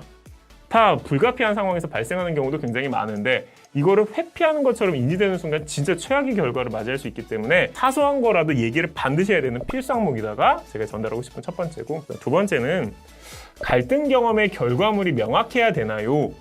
가 있어요. 사실 갈등 해결 경험이나 실패 경험 같은 경우는 이게 결과물을 어디까지 해야 되지 이런 고민이 있을 수 있는데 의외로 되게 여러분들 명확해야 된다. 결론은 항상 어떻게 흘러야 될까요? 나의 노하우로, 자 정확히 하자면 따옴표 치고 나의 노하우로 갈등이 해소되었습니다. 여러분들 이 문구는 정확히 들어가야 되는 거지 애매한 거 시도를 해봤다, 시도를 해서 나름 분위기가 좋아졌다, 애매한 마무리는 여러분들 갈등이 해소되지 않았다의 결과로 귀결될 수 있기 때문에 조심했으면 좋겠습니다. 근데 여러분들 이제 질문이 이런 거고, 제가 이제 자소서를 튀기 많이 보다 보면 여러분들이 진짜 많이 하는 실수들이 있다. 불합격으로 가는 이제 가장 첫 번째 이제 지름길 실수가 동분서주형입니다. 갈등은 여러분들 갈등 상황이 발생해요. 그러면 이제 저 이렇게 해소했습니다라는 글을 쓰잖아요. 근데 진짜 70% 이상이 일단 노하우가 없어요. 저는 갈등이 이렇게 해소합니다라는 노하우를 초반에 전달하지 않고 하다 보니까 자기도 지금 어떻게 갈등을 해소했는지 모르잖아요. 그럼 두 개가 나와요. 하나는 동분서주야. 이것도 했고 저것도 했고 이것도 했는데 좋지 않습니까? 그러니까 이게 하나 있고, 두 번째는 전지적. 그게 어떤 시인지 모르겠는데 갑자기 이렇게 해보지 않겠니 했더니 와 이렇게 하고 끝나는 거. 그러니까 이 두 가지 유형이 있다는 거죠, 여러분들. 책 공부를 잠깐 하자면, 여러분들 7월에 해커스에서 제 자기소개 책이 나옵니다. 근데 거기를 쓰면서도 제가 고민을 많이 하고 했던 게 90% 이상이 이 두 가지 유형이다. 기업 입장에서는 갈등 상황은 회사에 많이 발생해. 따라서 본인 나름의 방식으로 갈등을 해소하는 사람이 필요해. 인데 전지적으로 해결했습니다. 회장이니까 해결했어요. 여러 가지를 다 그냥 때려 박았더니 됐어요. 부적절하다는 거죠. 어떤 걸 내가 평가해야 되지? 이렇게. 따라서 여러분들 갈등 해결 경험을 쓰거나 면접 때 말을 할 때는 노하우 전달이 정말 중요합니다. 어떤 노하우가 있겠느냐가 있겠죠. 진짜 많겠지 뭐. 갈등 해결하는 거가 사실은 뭐. 근데 이제 여러분들의 이해를 돕기 위해서 한 두 가지 정도만 얘기를 하자면, 첫 번째, 얼굴을 마주봐야 된다가 노하우로 나올 수도 있어요. 얼굴을 둘이 마주보는, 페이스 투 페이스로 얼굴을 마주봐야 되는 거지 기타 방식으로는 해소가 안 되더라. 따라서 먼저 얼굴을 보고 마주 앉으려는 노력이 필요하다. 나는 그렇게 해서 해결했다가 큰 틀에서 하나가 있을 거고, 그 다음에 두 번째 유형은 많이 만나는 유형이 있을 수 있습니다. 여러분들 많이 만나는 거, 접점을 많이 만들려고 노력하는 것, 그게 노하우다? 그러면은 경험 어떻게 쓸까요? 3번 만나려고 노력했고 4번 만나려고 노력했고 별 결과의 기대 없이 최대한 많이 만나려고 노력했더니 해소되었습니다. 로 쓸 수 있어야 되는 거죠. 저는 갈등 해결 이렇게 합니다. 그렇게 제가 갈등 해결하는 이유는 다인 것 같고요. 그 대표 경험이 이렇습니다. 의 전개로 반드시 설명 가능해야 합니다. 알겠죠? 지금 댓글을 남겨주세요. 자, 여러분들 하여튼 여러분들 고생 많이 하는 갈등 해결 경험에 대해서 이렇게 좀 알아봤고요. 우리 할 거 많으니까 또 많은 영상들을 통해서 다양한 경험들, 또 다양한 면접 전략, 취업 전략에 대해서 또 앞으로 얘기 많이 나누도록 하겠습니다. 여러분들 해커스잡 유튜브 많이 봐주셨으면 합니다. 거기 구독과 좋아요 통해서 많이 눌러주시고 또 좋은 정보 많이 가져가시고 제 영상도 많이 봐주시면 좋을 것 같습니다. 오늘 또 다른 영상 통해서 또 만나도록 하겠습니다. 여러분들 건강 잘 챙기시고 고생 많았습니다. 여러분 반갑습니다. 선생님 질문 있습니다의 해커스잡 권준영입니다. 오늘 주제는 여러분들을 괴롭히고 그리고 저도 괴롭혔으며 앞으로 많은 학생들을 괴롭힐 주제 중 하나인 창의성과 관련된, 창의 경험 관련된 주제를 좀 다뤄볼까 합니다. 여러분들 사실은 창의 경험 자체가 여러분들을 좀 괴롭히는 것도 사실이긴 한데, 그것뿐만 아니라 도전 경험을 물어보는 경우, 글로벌 경험을 물어보는 경우, 그리고 가장 짜증나는 갈등 해결 경험을 물어보는 등등, 사실 경험들을 엄청 많이 물어본다. 대기업이든 공기업이든 이런 주제들을 가지고 여러분들에게 많은 검증을 요구하고 있는 게 사실이긴 하죠. 기업들이 그걸 왜 내는가, 자기소개서든 면접이든 왜 괴롭히는가에 대한 이해가 좀 필요한 것 같다는 생각이 듭니다. 첫 번째는 나는 창의라는 주제, 회사예요. 나는 창의라는 주제, 그리고 이 창의라는 키워드가 정말 중요해. 뭐 그게 왜 중요한지에 대해선 넌 알 필요는 없어. 가 첫 번째. 두 번째는 내가 중요시하는 그 창의라는 키워드를 어떻게 생각하니? 혹은 어떤 노하우를 가지고 있니? 너만의 해석이 뭐니? 라고 지금 물어본 거죠. 이게 두 번째고, 이게 제일 중요하겠죠? 별표에 빠바방. 세 번째가 그럼 뭘까요? 근데 그걸로 이제 믿을 수 없으니까 경험으로 그걸 증명해봐. 내가 한번 볼게. 그게 세 번째인 거고, 맨 마지막엔 야, 그런 경험과 그래 너 나름의 노하우가 지금 네가 지원한 그 직무에 조금 시사점이 있다. 설명하면 내가 정말 가점을 줄게가 기업의 의도인 것 같거든요, 여러분들. 다시 한번 요약하면 창의를 물어봤다. 그러면 나는 창의란 키워드가 중요해. 근데 너는 어떻게 생각하니? 아, 관련 경험이 있구나. 직무 접점도 설명 잘했네. 뽑아줘야지. 아니 별로네. 이 판단을 하기 위해서 내는 거다. 우리가 어떻게 대응하는 게 가장 합리적일까를 보면, 첫 번째는 제가 생각하는 창의는 저는 창의란 말이죠. 창의는 어디서부터 시작합니다. 처럼 내가 생각하는 창의의 핵심과 재정의와 노하우가 문제를 초반에 딱 기술을 딱 박아놓고 시작할 것 같아요. 그분들이 제일 궁금해하는 게 너는 어떻게 생각하니니까. 근데 이제 뭐 안 믿어주실 거니까 어떻게 해요? 내가 왜 그렇게 생각하는지를 씁니다. 그게 이제 이유를 쓰는 거지. 그리고 나서는 뭐 경험을 확인하고 싶다고 하시니 내가 어떤 뭐 활동에서 그런 노하우와 재정의 기반으로 한 적이 있습니다라고 이제 길게 쫙 쓰고, 그리고 이러한 나의 방향성이나 창의에 대한 해석이 직무에서도 참 유효합니다 라고 기술을 하는 게 저는 정말 중요하다고 생각합니다. 여러분, 창의 경험을 만약에 자소를 쓰고 면접을 봤다, 뭐 이렇게 준비를 한다 했는데, 잘 준비했다 안 했다를 판단할 수 있는 기준은 창의를 어떻게 생각해라고 물어봤을 때 벙 이렇게 찌는 학생이 있을 수 있고, 반복이 익숙해지지 않는 거, 부정적인 것부터 해결하는 거, 체감을 좀 바꾸는 거, 뭐 이런 거라고 생각합니다 라고 얘기를 하냐 안 하냐를 가지고 그래도 뭔가 대응할 준비가 되었구나 아니구나 를 구분을 하는 편입니다. 자, 그러면 여러분들에게 두 가지 고민이 남을 것 같다 는 생각이 들어요. 첫 번째는 어떤 유형의 재정의를 해야 되냐. 제가 이제 한 세 가지의 방향성, 왜냐하면 대기업이나 공기업이 참으로 좋아하는 그 키워드 세 가지를 준비해봤으니까 한번 같이 봤으면 합니다. 첫 번째는 체감이라는 방향성과 키워드를 참 좋아합니다. 혁신이라는 주제를 던졌는데, 어쨌든 이 사람의 뭔가 재정의와 방향성이 이 체감을 바꿔야 되는 것이죠. 아니, 세상에 좋은 아이디어는 얼마나 많습니까? 못 느끼면 망입니다.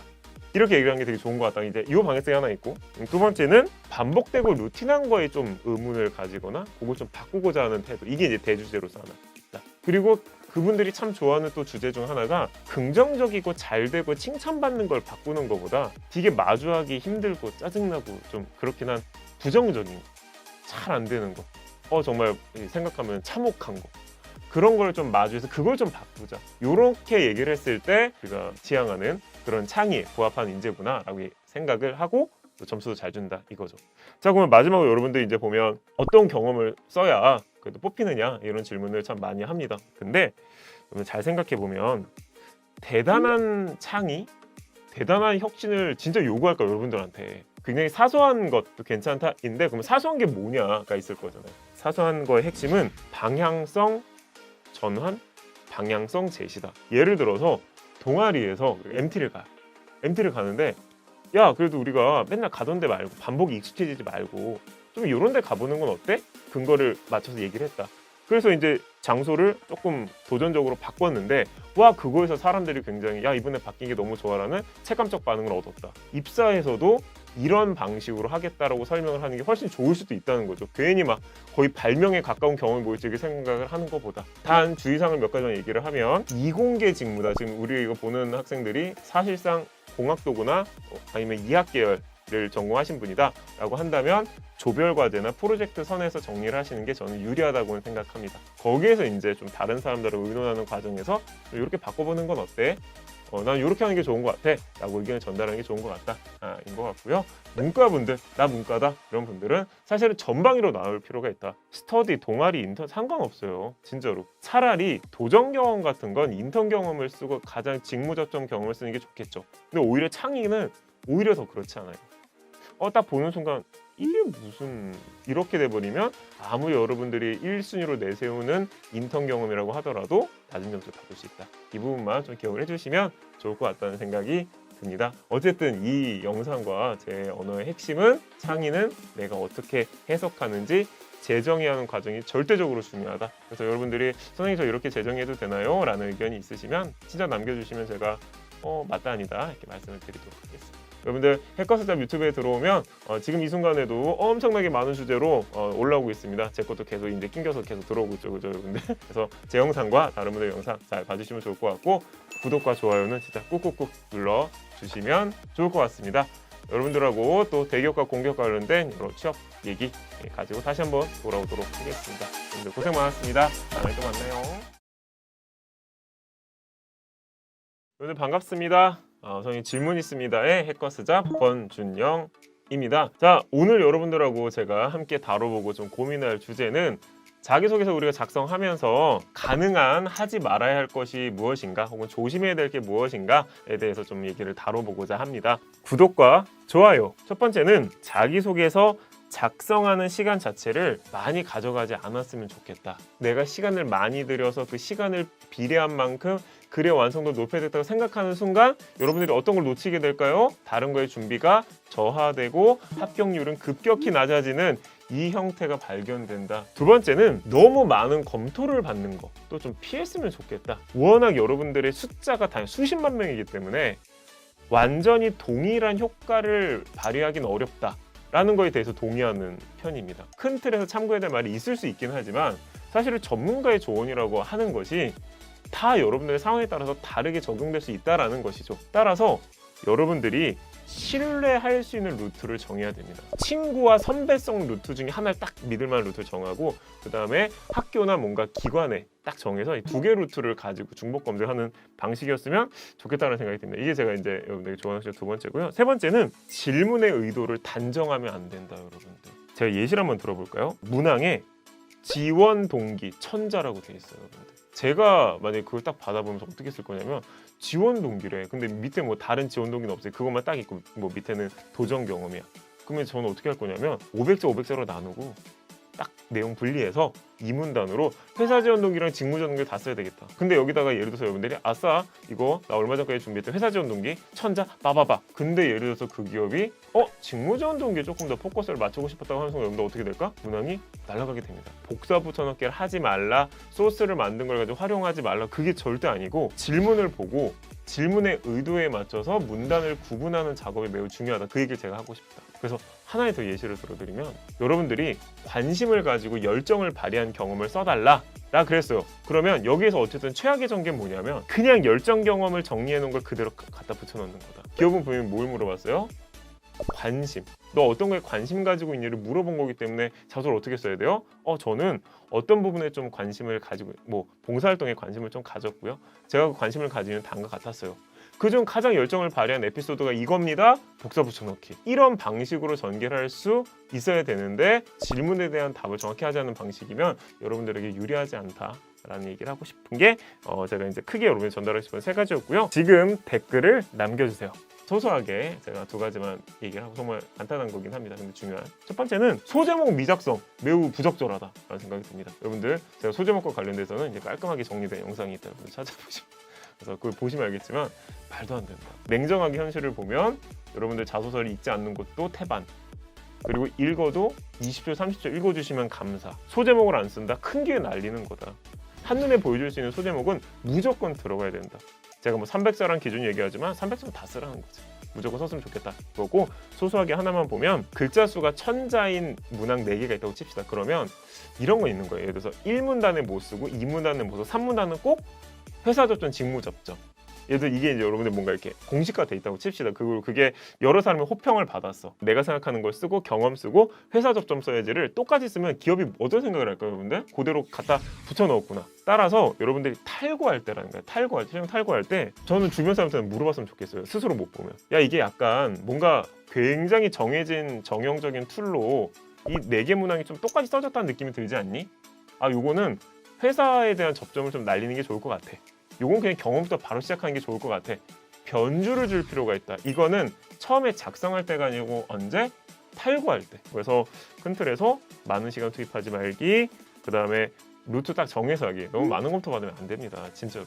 적절하지 않고요. 그다음에 질문 단정하지 않기, 소제목 필수 작성하기, 그 다음에 맨 마지막에 설명한 문항이 지나친 똑같은 전개가 있는 건 아닌지에 대한 거 이런 것만 좀 검토를 해도 좋지 않을까라는 생각이 듭니다, 여러분들. 자, 여러분들 해커스자 유튜브에 지금 이 순간에도 많은 좋은 영상들이 올라가고 있습니다. 저도 일주일에 하나씩 한 달에 몇 개씩 계속 올라갈 거기 때문에 제 영상들도 시리즈로 보시면 큰 도움이 되실 것 같습니다. 구독과 좋아요는 꾹꾹꾹 눌러주시면 큰 힘이 될 것 같습니다. 저는 또 다른 자기소개서, 취업 전략, 면접 관련 내용으로 여러분들과 다시 만날 수 있도록 하겠습니다. 오늘 고생 많았습니다. 여러분 반갑습니다. 선생님 질문 있습니다의 해커스자 권준영입니다. 자, 여러분들 오늘 주제는 커뮤니케이션, 소통이라고 하는 모든 기업들이 강조하고 도대체 그 뜻이 무엇인지 그 누구도 해명하지 못하는 그 마성의 역량에 대해서 같이 한번 얘기를 해보도록 하겠습니다. 구독과 좋아요, 바로 본론으로 얘기한 거라고 볼 수도 있긴 한데 대전제이기도 하고 정말 중요한 건 뭐냐면 소통의 원활과 소통의 강점이라는 단어는 정말 애매모호하기 때문에 요거는 일단 피해야 되겠다, 여러분들. 제가 그걸 좀 우리 깔고 얘기를 좀 해보도록 하겠습니다. 뒤에 좀 정리를 해보도록 할게요. 기업들이 소통을 왜 강조하는가에 대해서도 좀 한번 생각해 볼 필요는 있겠다라는 생각이 듭니다. 자, 첫 번째는 일을 잘하고 뭔가 업무를 잘하는 사람들은 소통을 잘해. 그래서 소통이 우리한테는 엄청 중요해 라고 지금 얘기를 하고 있는 거예요. 그러니까 난 소통이 되게 중요하거든. 당신만의 소통 방식이 무엇인가요? 그걸 발휘한 경험이 있으신가요? 이걸 물어본 거다, 여러분들. 그런데 여기다 대고 소통에 강점이 있습니다, 소통을 원활하게 한 사람입니다는 질문을 반복한 거에 불과하기 때문에 득점할 포인트가 거의 발생하지가 않는다. 소통이라는 거는 그러면은 좀 회피하는 것도 하나의 방식이 되지 않을까, 여러분들 그렇게 생각할 수 있겠죠? 불가능하다. 왜냐하면은 소통에 대한 해명을 직접 요구하는 경우도 많고, 여러분들이 저 직무 역량이 있습니다 라고 주장을 할 때 큰 축을 차지하는 게 소통이기 때문에 그렇습니다. 따라서 여러분들 소통에 대해서는 반드시 저는 어떤 소통 역량을 중시합니다 라고 정리를 하고, 내가 그걸 왜 중시하는지 이유 설명하고, 관련 경험 갖다 붙이고, 그 소통 방식이 내 직무에 얼마나 큰 가치를 가진지 설명하는 방식으로 3, 4, 5, 600자 정리가 돼 있어야 된다. 그거 없이는 자소서든 면접이든 거의 대응이 어렵다라는 큰 틀에서 제가 얘기를 좀 해보고자 합니다. 자, 그러면 여러분들 그런 의문이 좀 남을 수 있겠다. 어떤 형태의 소통을 원하는 걸까, 기업들이? 여러분들에게 물어본 그리고 그걸 다 들었을 때 혹은 글로 봤을 때, 야, 이 사람은 이런 식으로 소통을 하니까 신뢰를 얻겠구나, 설득을 잘하겠구나 를 확인하려고 이 문항을 물어보고 체크를 하는 거다에 대한 공감대가 있었으면 좋겠다. 즉 정리를 하면 지금 뭐예요?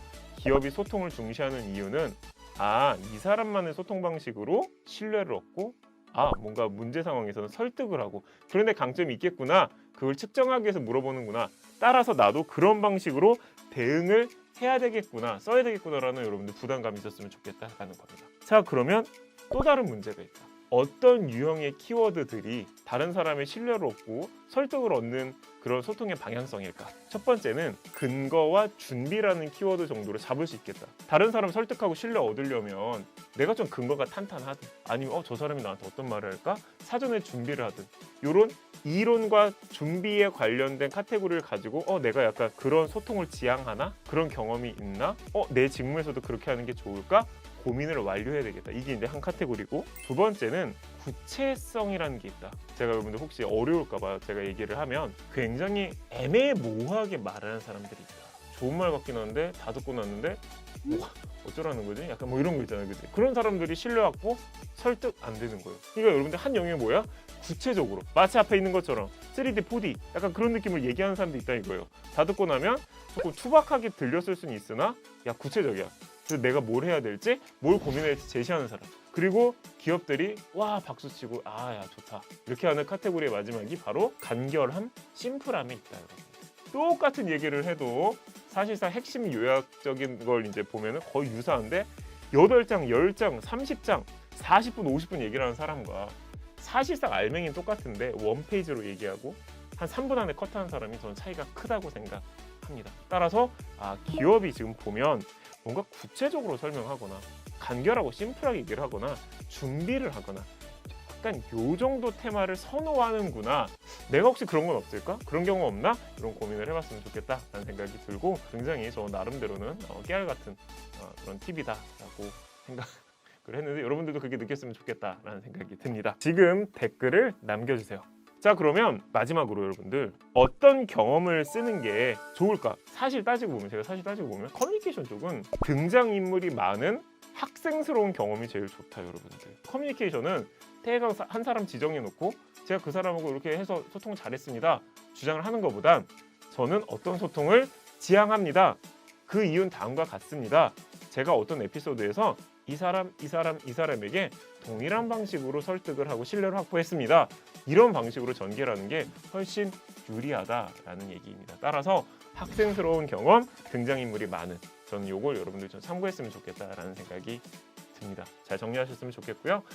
해커스자 유튜브에 여러 여러분들 참고할 만한 자료 많이 올라오고 있는 거 알고 있을 거라고 생각합니다. 제 영상도 많이 봐주시고 다른 분들 영상도 많이 참고해 주시면 좋을 것 같습니다. 과거 영상에도 좋은 게 많이 있다, 여러분들. 그래서 과거에도 이렇게 쭉쭉쭉 이렇게 내려야 되나? 이렇게 내리면 많이 있으니까 그래서 봐주시면 좋을 것 같습니다. 구독과 좋아요 혹시 안 누르신 분들이 있으면 꾹꾹꾹 눌러주시면 좋을 것 같습니다. 저는 또 다른 여러 유형의 취업 관련 내용으로 다시 한번 여러분들과 인사할 수 있도록 하겠습니다. 오늘 고생 많았습니다. 다음 영상을 통해서 만나도록 하겠습니다. 여러분 반갑습니다. 선생님 질문 있습니다의 해커스자 권준영입니다. 이번 주제는 자기소개서를 어떤 순서 혹은 어떤 방식으로 작성하는 게 좋은가? 우리가 반드시 처음에 준비해야 되는 것은 내가 왜 채용돼야 되는가에 대한 논리 설정입니다. 구독과 좋아요. 자, 지금부터 여러분들이 저랑 같이 해야 되는 건 1. 성격을 뭐라 그러지? 한 문장. 두 번째, 야 그냥 소통력 원활하고 이런 거 말고 내가 좀 내세울 수 있는 소통 역량을 뭐라 그러지? 두 번째, 전공이나 혹은 전공 외에서 내가 가장 내세울 수 있는 그 특정 부분의 지식이 뭐지? 세 번째. 네 번째는 나 나름의 경험을 통해서 야 나 그래도 이 직무가 이렇다는 걸 깨달았어 로 주장할 수 있는 게 뭐지? 네 번째. 다섯 번째, 기본적인 내 삶의 태도가 뭐지? 다섯 번째. 이걸 가지고 내가 이 직무에서 만들어갈 시너지가 뭐지? 여섯 번째. 이걸 전체적으로 한 문장을 세팅을 해놓고 컨펌 받는 작업이 필요하다고 생각합니다. 당신의 강점 천잘 써주세요. 여기서 나갈 수 있어야 되기 때문에 여러분들 이 부분에 대한 정리를 좀 했으면 좋겠다가 제가 꼭 얘기하고 싶은 첫 번째 포인트이기는 합니다. 자, 그러면 이것만 하면 바로 자주 쓸 수 있나요? 그렇지는 않다. 그래서 한 단계가 더 필요하다. 그게 뭐냐면 도전 경험, 창의 경험, 갈등 해결 경험, 팀워크 경험은 그들이 물어보고 안 물어보고 관계없이 내가 좀 500자 안팎으로 정리하는 과정이 필요하겠다. 이렇게 총 4개의 경험을 어떤 경험으로 갖다 붙일 건가에 대한 고민, 그 다음에 나름의 500자 안팎의 구체화가 필요하다.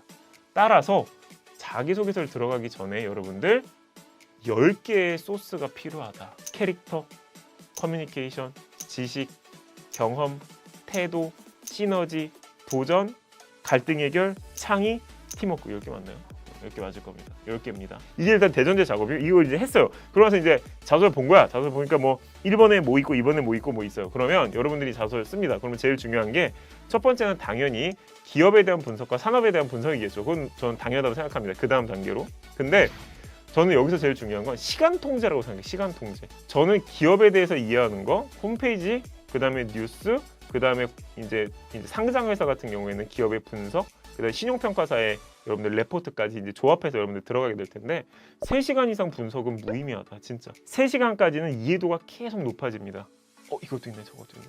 근데 그 이유는 정보의 홍수로만 가는 형태다. 요약이 안 되고. 여기까지 이제 하면 나를 분석한 것도 있고 기업을 분석한 것도 있는 거잖아요. 그죠? 그럼 이 두 개 가지고 써야 됩니다. 그러면 첫 번째 뭐 해야 되냐면 문단 구분을 어떻게 할 것인가 정해야 된다, 여러분들. 자기소개서를 그냥 쓰게 되면 문단 구분에 대한 감이 없이 쓰면 그냥 막 쓰게 됩니다, 여러분들 진짜.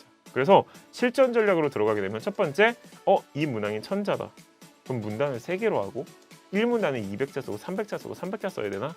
와 같이 문단에 대한 통제, 그 문단에서 몇 글자를 할 것인가 글자 수 통제가 동시에 들어가야 된다. 그러면 그 다음에 뭐 해야 될까요? 그 문단을 보고 야 내가 그래도 좀 준비해놓은 소스랑 그동안 써놓은 거 중에서 복사 붙여넣기 할 문단과 그렇지 않은 문단의 분류 작업이 필요합니다. 그렇게 되면 여러분의 포인트가 뭐예요? 야 신규 작성할 포인트를 뭐라고 작성하지로 고민 포인트가 이제 좁혀지게 되는 거겠죠. 이게 굉장히 중요하다. 그럼 이제 작성을 하게 되겠죠. 그 다음에 뭐 요약을 최대한 잘하기 위한 소제목, 이건 다른 유튜브 영상 제 거 참고해주면 소제목을 갖다 붙이고 그 다음 맨 마지막에 맞춤법 검사로 넘어가야 되는 거다, 여러분들. 제가 이렇게 여러분들 자기소개서는 사전 준비 과정이 어느 정도 필요하다. 그렇기 때문에 무작정 들어가려고 하지 말고 어느 정도 그래도 내가 왜 채용돼야 되는가에 대한 논리 좀 세팅하고 여러분들 그렇게 들어가는 게 훨씬 유리합니다. 지금 댓글을 남겨주세요.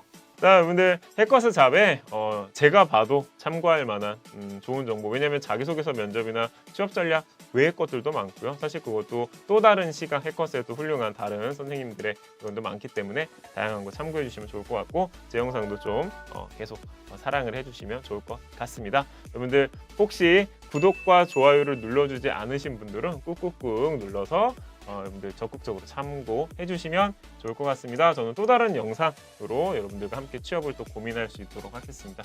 여러분들 고생 많았고 또 다른 기회에 다시 뵙도록 하겠습니다. 여러분들 고생했어요.